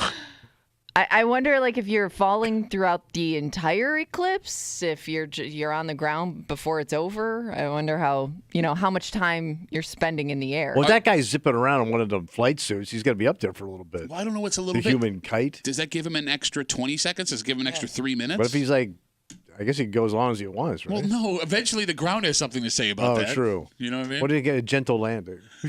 Kimmy, can you Google how long it takes to fall 14,000 feet? I don't know. Is it 1,400? Okay, stop correcting You keep having them up there with the space shuttle. Well, maybe it's a really good plane. I don't think you go up that high. It's at 1,400. No, you're right. It's 1,400 feet. So let's say it can't last more. Let's say you're going to do a straight skydive. Okay. Well, then the shoot over, then you're kind of floating for a little bit. Yeah. 1,400 feet or 14,000? It's got to be 14,000. It's definitely 14,000. You idiot! It's 14,000 feet? Yeah. Hold on. I'm going to pull the story. 1,400 wouldn't be that. Yeah, it's 14,000 feet, Yeah. according to the Batavia Daily News, you idiot. 1,400 feet is like less than a skyscraper. Okay. That's pretty high. By the way, you're falling for about 60 seconds. So you get 1 minute at 14,000 feet. You can expect to fall for this long depending on your altitude. How long if you do it for 1,400? 60 seconds. No, 1,400, I don't know. And it's over. So wait, so you would still be able to take it in once you hit the ground. You could do a little All right, both, but then you got to get all your crap off. I don't know. You just look up and then take your crap off. No, I think you got to get that stuff off quickly. It's not on fire, you idiot. No, because the wind will take you. Oh, the wind take you? Really? Is that when you jump from 1,400 feet? You made me question myself. And then you got to bury the chute so the enemy doesn't see you. Can I also talk about how I blindly trusted you when I had it written down in front of me? Why did I do that? You actually looked at the screen. I did. Because I thought I wrote it down wrong. It's so stupid. You're an idiot. You're an idiot for listening to me. 1,400 feet. Worst skydiving experience ever. 1 star on Yelp. Would not do it again because I died. But it just sounds too high. The free fall is 60 seconds, so I'm assuming it might take a little while to Get once down. the parachute comes out. Get down on it. Your mom's there? Bury the parachute. I'll punch you right in your stupid face. 252 WCMF 252-9263. Today, 14 people in Albion will go up in a Cessna plane and skydive for the totality. When everything is dark, they're jumping out of the plane to take it in from the sky, and it sounds wildly dangerous, although we don't really know. We're naive to this. There is another issue, actually, in this story. What's that? So it says the FAA are expecting 4,000 to 5,000 small aircraft in that area that day. Oh, just to take it in? You got it. Okay. Meaning that sounds crowded. Yeah. It means that other people are planning to be in the air to take in the eclipse, and they warn this company that's doing it, this could be a potential issue. But the story doesn't... Wait, they warned them? All right, I'm going to read you a quote. To not do it? I'm going to read you a quote from the... FAA? From the story here. Quote, we have warned them that there is a potential they get a bunch of small aircraft that day. The FAA is expecting 4,000 to 5,000 small aircraft in the area. The Buffalo airport can only handle 26 or 27s of the small airplanes in addition to their own traffic. That sounds like a story that should have been brought up a little while ago. Yeah. So every one of these smaller airports have all these little private planes that could be going up. But there's enough little airports where you're going to have 4,000 to 5,000 planes. Well, aren't you amazed, like, when you're out driving around and it'll say, like, small town private airport. Yeah. There's probably like thousands of those little airstrips around the country. But like in our area, right? Right. How many could there be? Henrietta doesn't have an airstrip. Canandaigua does. Okay. Yeah. I know if you go out to 315, they've got one off. There's one off of 104. Oh, past the 104 drag Airport. strip. Yeah, 104 Airport. They just put in that light up awning. You laugh. I think it's like Shut a up. little mom Shut and up. pop airport. Yeah, no, that makes sense. Yeah, you could also. So use... every one of those idiots are going to go up today, and their them planes have got to be junk. Well, what is wrong with you? Junk ass country plane. What are you talking about? Junk ass country plane is my favorite Ribs Arkansas. Junk ass country plane can't survive when you skydive. Man, I would not want to be in your winter beater Cessna. It probably has plow attachments. You've been up in one of them. Probably it's a salt spreader. I do yards. I can do 17 driveways in 4 minutes. Yes, I did go up in one. He flies 1,400 feet above. Yeah, no, you've been in one of these with our buddy, who I would not have flown with in a million years. I love you to death. You're out of your mind. But his buddy was a professional flyer. Yeah, is that what he told you? Yes. Did you look for a degree or a license or anything? No. No. We did give him a bottle of whiskey as payment. True story. But he was not drinking when we're flying. Okay, again, if the Buffalo airport can only handle 26 or 27 of the small airplanes in addition to their own traffic. You can have collisions. Don't say that out loud, man. Well, what are we talking about here? This is exactly what we're talking about. Too many damn planes. You can either hit another plane or hit a goddamn air idiot. Skydiver in the dark. Skydiver in the dark, which was one of the worst Dean Martin songs of all time. Skydiver in the dark. Strangers in the Night, you idiot. That's Sinatra. Who cares? They're all the same. They all do like this. Skydivers in the night. It's so frightening. Splattered on your windshield. For God's sakes, man. When it hits you. I love to. Quick I got a chunk of people in my car. But you were in a plane. I had to take it home. I love how you get upset with me for confusing Dean Martin and Frank Sinatra. Two very different singers, It's all the same. If you were to put on to someone who'd never heard of them 2 of their songs back to back, they would not know the difference. Different cadence, different tempo, different back. I know you don't know what any of those words mean. Nobody put over a song like Frank. 252 WCMF 252-9263. As we talk about the story of 14 people that will be taking off from the Albion airport to skydive during totality. Serious question. Why can't people just look up today? Like, it's already... I guess, I mean, I get trying to make it a memorable event, but I feel like just, seeing it on its own is memorable enough. Thoughts on For Because you me, only skydive I to don't need the brag. side stuff. If you're doing it today in particular, you're only doing it to brag that you did it but to during the brag- event in the Oh, dark. yeah, I guess. Because everybody else is doing it, so you need like a leg up or a better story. It's got to be it. And that's what sucks the hardest about this, because if you come across a person who participated in this skydive today, they are never going to shut up about it. Oh, and they're going to have multiple videos, pictures, you name Oh, it. yeah. Yeah, they're going to show you. Like, they're going to lead with this at parties around the water cooler. Like, I feel so bad for the people that come across these 14 skydivers. How about the today people for that next are 6 married months. to these people? Because I would also be pissed off if my wife or your husband is going up there doing this crap for no goddamn reason. Well, I mean, Or, I At mean, night, when it's even more. well, it's not at night, it's during the eclipse. All right, but it's going to be night for 3 minutes. It's going to be night for 3 minutes. Is that how your wife explained to you what was happening today? Yes. I wonder if it's Fair like a enough. couples event, though. Like, if your Oh, a wife couple went of up, a she's couple like, jumpers? Come with me. We're going to do this together. There's no effing way if my wife was into skydiving that I I ain't love her doing enough it. to get up there. No chance. Oh. No chance. I always felt like people who like to skydive, like they married other people that were into like those same kind of thrills. No, but then aren't you potentially, if something goes wrong, Yeah. you're just leaving orphan children? Yeah. Like it's the most selfish. It's the most selfish pastime you could have. Skydiving? Yes. There are Think other about it. dangerous Like things. you could leave your wife, could be widowed. You could both do it to your point. And hey, who's our godfather? Like it's so selfish. I didn't think Tommy having an ethical issue with skydivers would come up in this discussion, but here we are. Guys. You got to think about the future. Got to ask yourself. So, A lot of impressions today. by the way, this skydive thing is not the only big time thing that folks are doing to make their eclipse experience extra special. What are they doing? Well, for example, Delta today has a flight going from Austin, Texas to Detroit, Michigan. And that's going to align with the path of totality. So it's an Airbus, which they picked on purpose because apparently it has larger windows than other planes. So you're just going to be flying in the dark the whole time? Well, no. So that's the funniest part. It's only going to have about 4 minutes of darkness when you get to Michigan, around Michigan. Yeah. Yet, the final tickets on this one-way flight were sold over the weekend for $1,100 each. And I don't get the point of it. Plane's totally sold out, by the way. But that doesn't even sound like an event to me. It's just like you took a night. You're landing at night. Well, I guess you're getting Getting to a see them different move experience. into the sun. All right, that doesn't sound thrilling to me. Okay, you do realize I'm That's sorry. a long ass flight to go from Texas all the way up to Detroit. Yeah, and then and you here's the have to- worst part of that whole thing. When you're done, you're in Detroit. Oh, folks. More this weekend, alone in his house. We always start on the same page. And then you just keep saying stupid stuff to the point where I have to argue with you. Like what?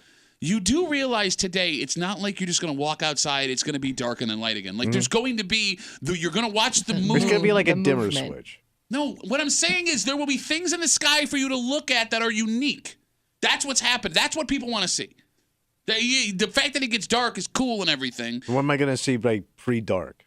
The sun moving into the, or excuse me, And the the moon. moon Yeah, moving it's into the slowly- path of the yeah, sun. yeah. Right? You're going to start Making to its see way. it disappear know. over time. No, I don't think. But you how do. is to me that flight doesn't do it for me. No, I'm with you on that.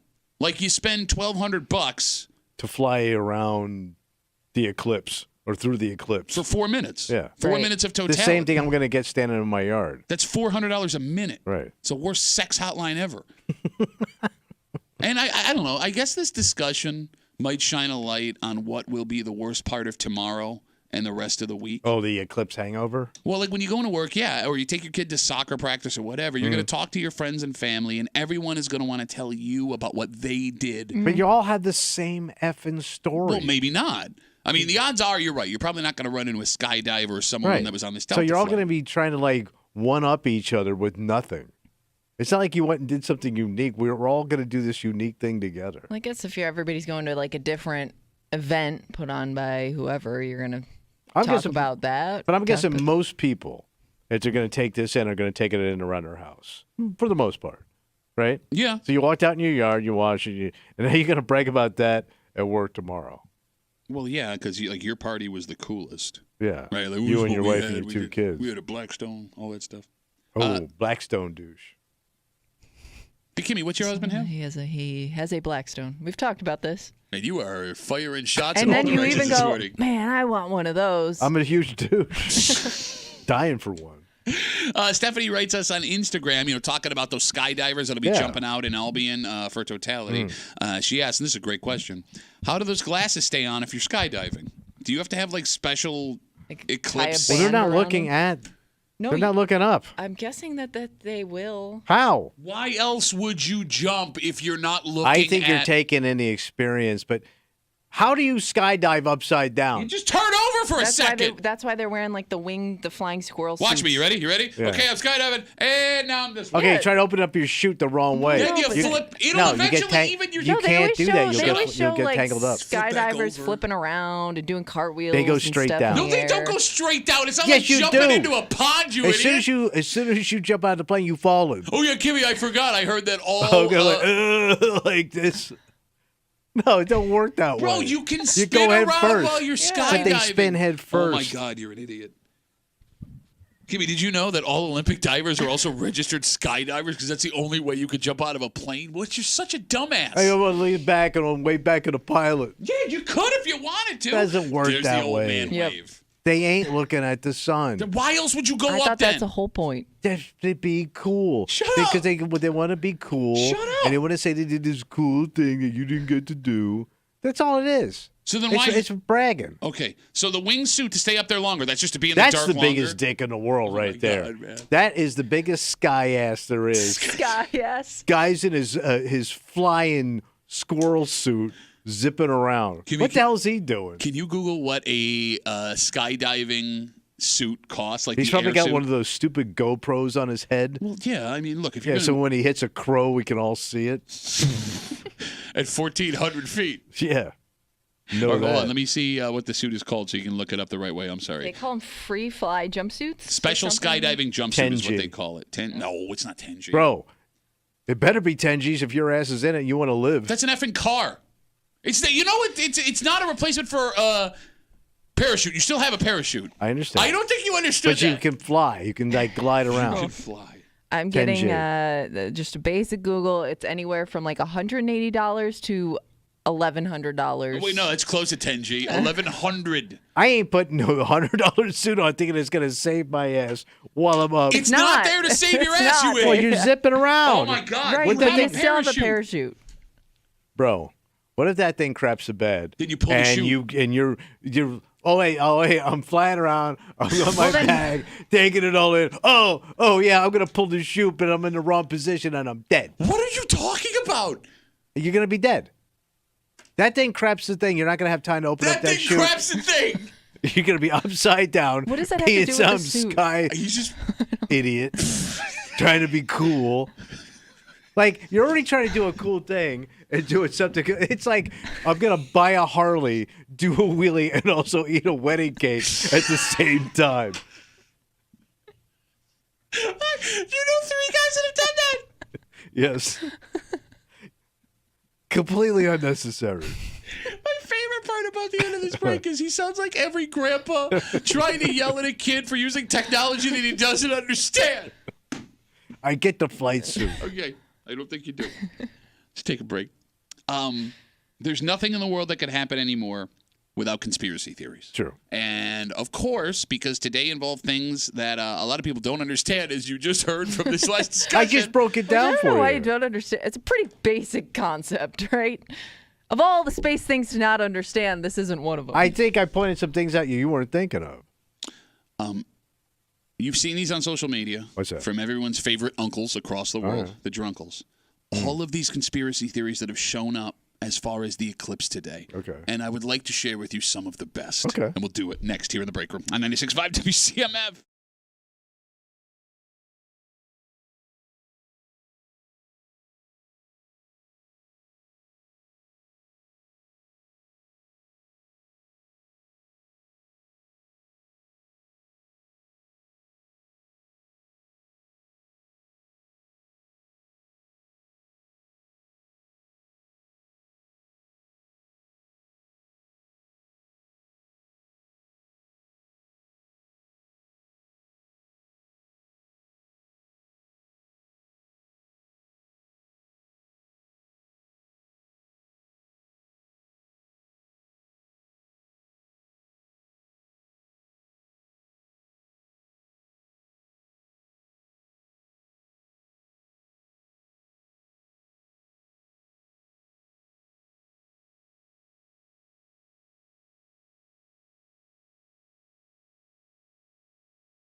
Got to face the fact, Tommy. What's up? Nothing in this world happens anymore without a flood of conspiracy theories that show up all over social media. And today's eclipse is no different.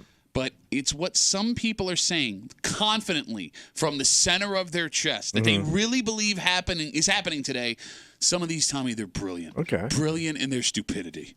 You're hanging out in the break room, Rochester's Classic Rock 96.5, WCMF. So we talked earlier today about how there are people who legitimately believe, and you may have seen it on Facebook, Instagram, TikTok, whatever, that today's eclipse is going to usher in either the end of the world, despite the fact that we had an eclipse in 2017 and the world is still here, or what they're calling a, quote, mass extinction event. Oh, yes. Like we're just going to get wiped out. Only some people. I mean, it's not an all extinction. It's a mass extinction. All right. And, I mean, the end of the world is not a new conspiracy theory for anything that a lot of people don't fully understand. That's not shocking. It's some of the other things that people have been saying that are brilliant. Like what? For example, there have been people for the last few months who have said, do not eat during the eclipse. Eat anything. Do not have anything to eat during the eclipse. And this is a serious thing people have been saying. Why? The radiation level from the sun will be different as the moon is passing in front of it. So if you eat while the moon is passing over the sun, you will die from radiation poisoning that gets into your food. Okay. So it'd be like I've been nuked. Yes. This was repeated so many times the last couple of weeks on TikTok that NASA felt the need to come out and debunk it this week. NASA scientists came out with an official statement that said, you can eat during the eclipse and will not die of food radiation poisoning. Yeah, I wish they wouldn't say anything. Just let people believe it. Whatever they think, let them do that. Well, yeah, because you're not going to starve to death not eating for right. an hour. So let them believe it. It wouldn't if that was the case. Wouldn't that like spoil all food crops, things Kimmy, like that? you're not thinking about it. Gives it time to get even again. Just think it out loud. Well, maybe that's what the mass You know casualty what? I'm going event to keep all my food safe in my microwave oven. But like Tommy, I watched some. I hadn't heard this one until NASA put out this statement. So I'm watching some of these videos of people saying this, and they're sincere. They really believe this. I'm sure. Several folks have been on social media. This one is big on TikTok right now. That it is healthier to stare at the eclipse without the special glasses on. To just burn my eyes out? Now, this is not true. Do not do this. Do not do this. But the folks who have bought into this theory claim that it's taking away from the body's natural desire to what's called sun gaze. Have you heard about sun gazing? No. Phone number is 252-WCMF, 252-9263. If you have friends or family members that are into sun gazing, a lot of these new age fringe communities, it's literally what it sounds like. Staring at the sun with your bare eyes. So, but there are people that actually do this. On a daily basis. Well, aren't they blind? I would think at some point it's going to have an effect. You got tan eyeballs? No, that's the argument that they're making is we go outside and sun gaze every single day and we're not blind yet, so you can look at the eclipse without it and you're going to be totally fine. In fact, it's actually healthier for you to do that. On top of that, the flat earth community, you're familiar with these people. Yeah, and I was surprised who was into that. Like famous people. Oh, yeah. There are a lot of people out there that'll disappoint you. So this is just a page floating through space. Bro, well, look, to be fair, have you been to space? No, but when So they how did would take you the know? picture from space, it still looked like my globe from high school. I don't know, man. There's lots of pictures that aren't real pictures. All You right. sure it's that All right. picture? Man. All right. The flat earth community is What are also they saying? they're also encouraging people to watch without the glasses, which again, do not do that. They claim that the glasses are part of a larger conspiracy theory. NASA is behind it because when you put the glasses on, it will give the impression that the Earth is round to keep the lie going. They say that if you watch an eclipse without the glasses, there will be disprovable. It'll expose. Yes, it will expose the fact that the Earth is flat and that this lie has been happening for forever. So let me ask you this with the flat Earth. Sure, yeah. All right, the Earth is flat. Yeah. But the sun is round and the moon is round. I don't know. Yeah. Why didn't they also get the flat contractors when they were building planets? How do you know the moon's round? Well, because I can see it. Well, how do you know that's not the flat side? But it looks like, but it's round. Okay, but it's So it's like a disc. It could be. Okay. I mean, because I'm guessing if you're disc and disc. 'Cause it's all discs. If you're a flat earther, you probably subscribe to the idea that we faked the moon landing. Those two people You go probably hand got in a hand, right? bunch of things going on. But like when you get to the edge of the ocean, You just fall off. you go up. All right. Well, you almost need like another conspiracy theory to prove why your first conspiracy theory is true. All right. You know what I mean? Yeah, Like it's like a never-ending domino effect of reasons why that other thing works. No, you're right. I think when you buy into one of these things, you become conspiracy theory person. I don't know how many people just like hold tight to one conspiracy theory because you're right. Other theories would disprove normally that conspiracy theory. So like you need to come up with an excuse for why that's wrong too. Kimmy, can you Google what flat Earth people believe happens when you get to the end of So the Earth? who's on the other side of the flat Earth? Is it like China on the other side, or is it one long sheet when we're all on one side? Then there's nothing on the other side. That one. Everybody's just on one circular disc. Well, I would love to see what's on that other side. From what I understand, well, you can't. There's nothing. You're going to fall off into space. Oh. Which again, well, how we so we're just we're like one big boogie board going through space. I guess. All right. I guess. I don't know. All right. Look, man, I'm no scientist. Maybe they're right. They're not. But I mean, okay. You know, I just don't understand how you can seriously buy into this stuff. And like, well, not I mean, have your my sister was a person that was very always looking for something. Okay. And some of the stuff she would go down were just crazy. And she would. I mean, I told you I had a letter from her that she went to a faith healer, and she had a bad back. She had it for years. Made her a junkie, basically, right? Okay. So she goes to that faith healer, and she got up and was in line to get faith healed, and they shut it down before she got there. And she got in the car. She was really upset. She drove home, and she felt that when she drove home, all of a sudden she had a tingling in her spine, and that she was healed in the car going home. I look at that as different than what we're discussing here. Not really. Here's why. Because she ended up back in a hospital a month later, so it didn't take. Okay, I understand. But you put your faith in things that seem a little bit mystic. Okay.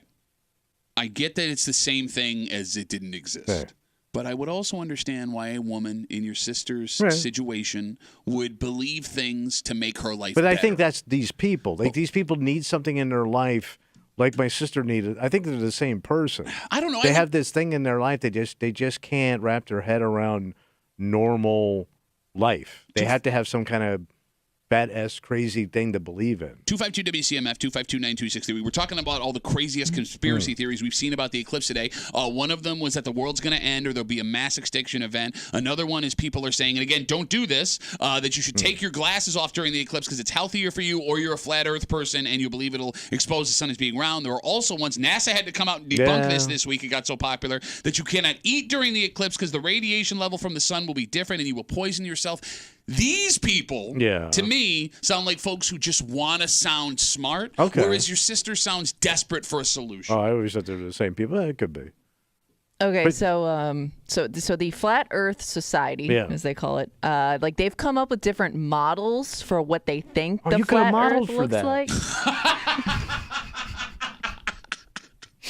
But the most recent one that they go by, it's that humanity lives on a disc, so it looks like a CD, like a frisbee, with the North Pole at its center, and around the edge is like 150-foot high walls of ice. That's Antarctica around the outer edge. And that's so we why, don't have to build that wall. And that's why you can't like sail off the end of the world. So you hit the ice wall. You're hitting the ice wall. But nobody's ever seen it. Well, unless, I don't know. Well, you think we've had some pictures of the ice wall. Well, but that's what they're saying is that's what they're saying. Antarctica is the ice. Oh, okay. But you wall. can see past Antarctica, yeah. can't you? You can walk across Antarctica. You can go all the way over it to the other side and go into China, Russia. I think so. And then, no, you're thinking that. You're going east-west. We're talking north-south. Oh. See? No, but if you went over to the top, you'd walk into Russia, right? No. If you went over the from top. the opposite side, yes. Russia, right? That's the North Pole. We're talking about Look, Antarctica. here's Sarah Palin's house. There's Russia. There's Again, the top. All south. Antarctica. All right, south. so you're at the bottom. Yeah, All right. the bottom is the ice wall. What about the top? That's the That's the center. That's the North Pole. It's not the top, it's the center. Oh, okay. See, very simple. All right. I don't know, man. Like, there are going to be some people today that are out with friends or have a party or whatever that are going to find out something they don't want to know about someone they thought was cool. Yeah, thank God for alcohol. Wait, no, but I mean, in all seriousness, right? That's when it's going to come out. If the sun poisoning your food theory was so popular that NASA felt the need to come out and say, hey, this is not true, there are more people that you want to believe that believe this. And somebody's going to put down their burger at 2:30. Oh, you don't want to get radiation poisoning from a hamburger. But don't laugh at those people. Why? encourage them to tell you more. No, I don't want to know Oh, more. yeah, you do, man. No, you don't, man, because you're going to go down a rabbit hole that you ain't coming back What else you got from. to do? You're sitting in the dark drinking a beer. Push them. Push them. You'll get better stuff. Because that's just the tip of the flatberg. We come back, wrap it up, tell you what we're doing tomorrow next here in the break room on CMF.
It's going to be a Rapperoo. Radio Monday Eclipse Rapperoo. That's Sky, buddy.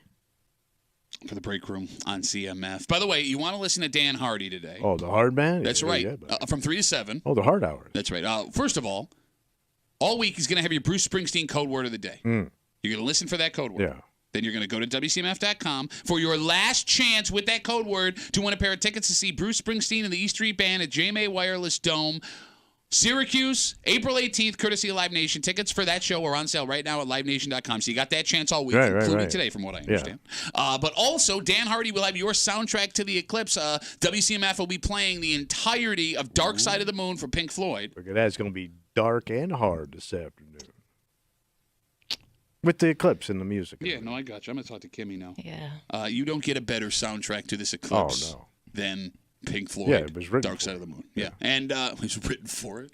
We'll go write a song about Rochester 2024. And Dan will be breaking it down for you as totality is happening. So make sure you punch back in. Check that out this afternoon. We will be back tomorrow. Yeah. Just because the eclipse is happening doesn't mean we're changing what we do. Okay. Because it is a Tuesday. Oh, yeah. You know what that means. Oh, were they eclipsing in the hood? Well, everywhere. Well, no, some places aren't getting it. No, I mean, in the greater Rochester area, True. we're all That's getting true. it. You're an idiot. Kimmy's got a post from the Neighborhood app. We're going to continue to do it despite the threatened petition from the woman on Where They Wine in last week. Yeah. She's going to read it out loud, remove street names, town references, because every person listening knows every stereotype, negative stereotype about towns, villages, neighborhoods in the greater Rochester area. We're going to figure out where they whine in. We're going to do it just after 9 o'clock tomorrow here in the break room on CMF. For Kimmy, who will be watching the eclipse all by herself. Not a single invitation to a party. Yep. Just me and my dog. Because she's a 60-year-old frontier woman. Seriously. I went outside with the old dog and watched the sky disappear. For Tommy Muley, who this morning is dressed like a 60-year-old frontier woman. My name's Pat Duffy. We'll see you tomorrow morning in the break room, 6 a.m. on 96.5 WCMF.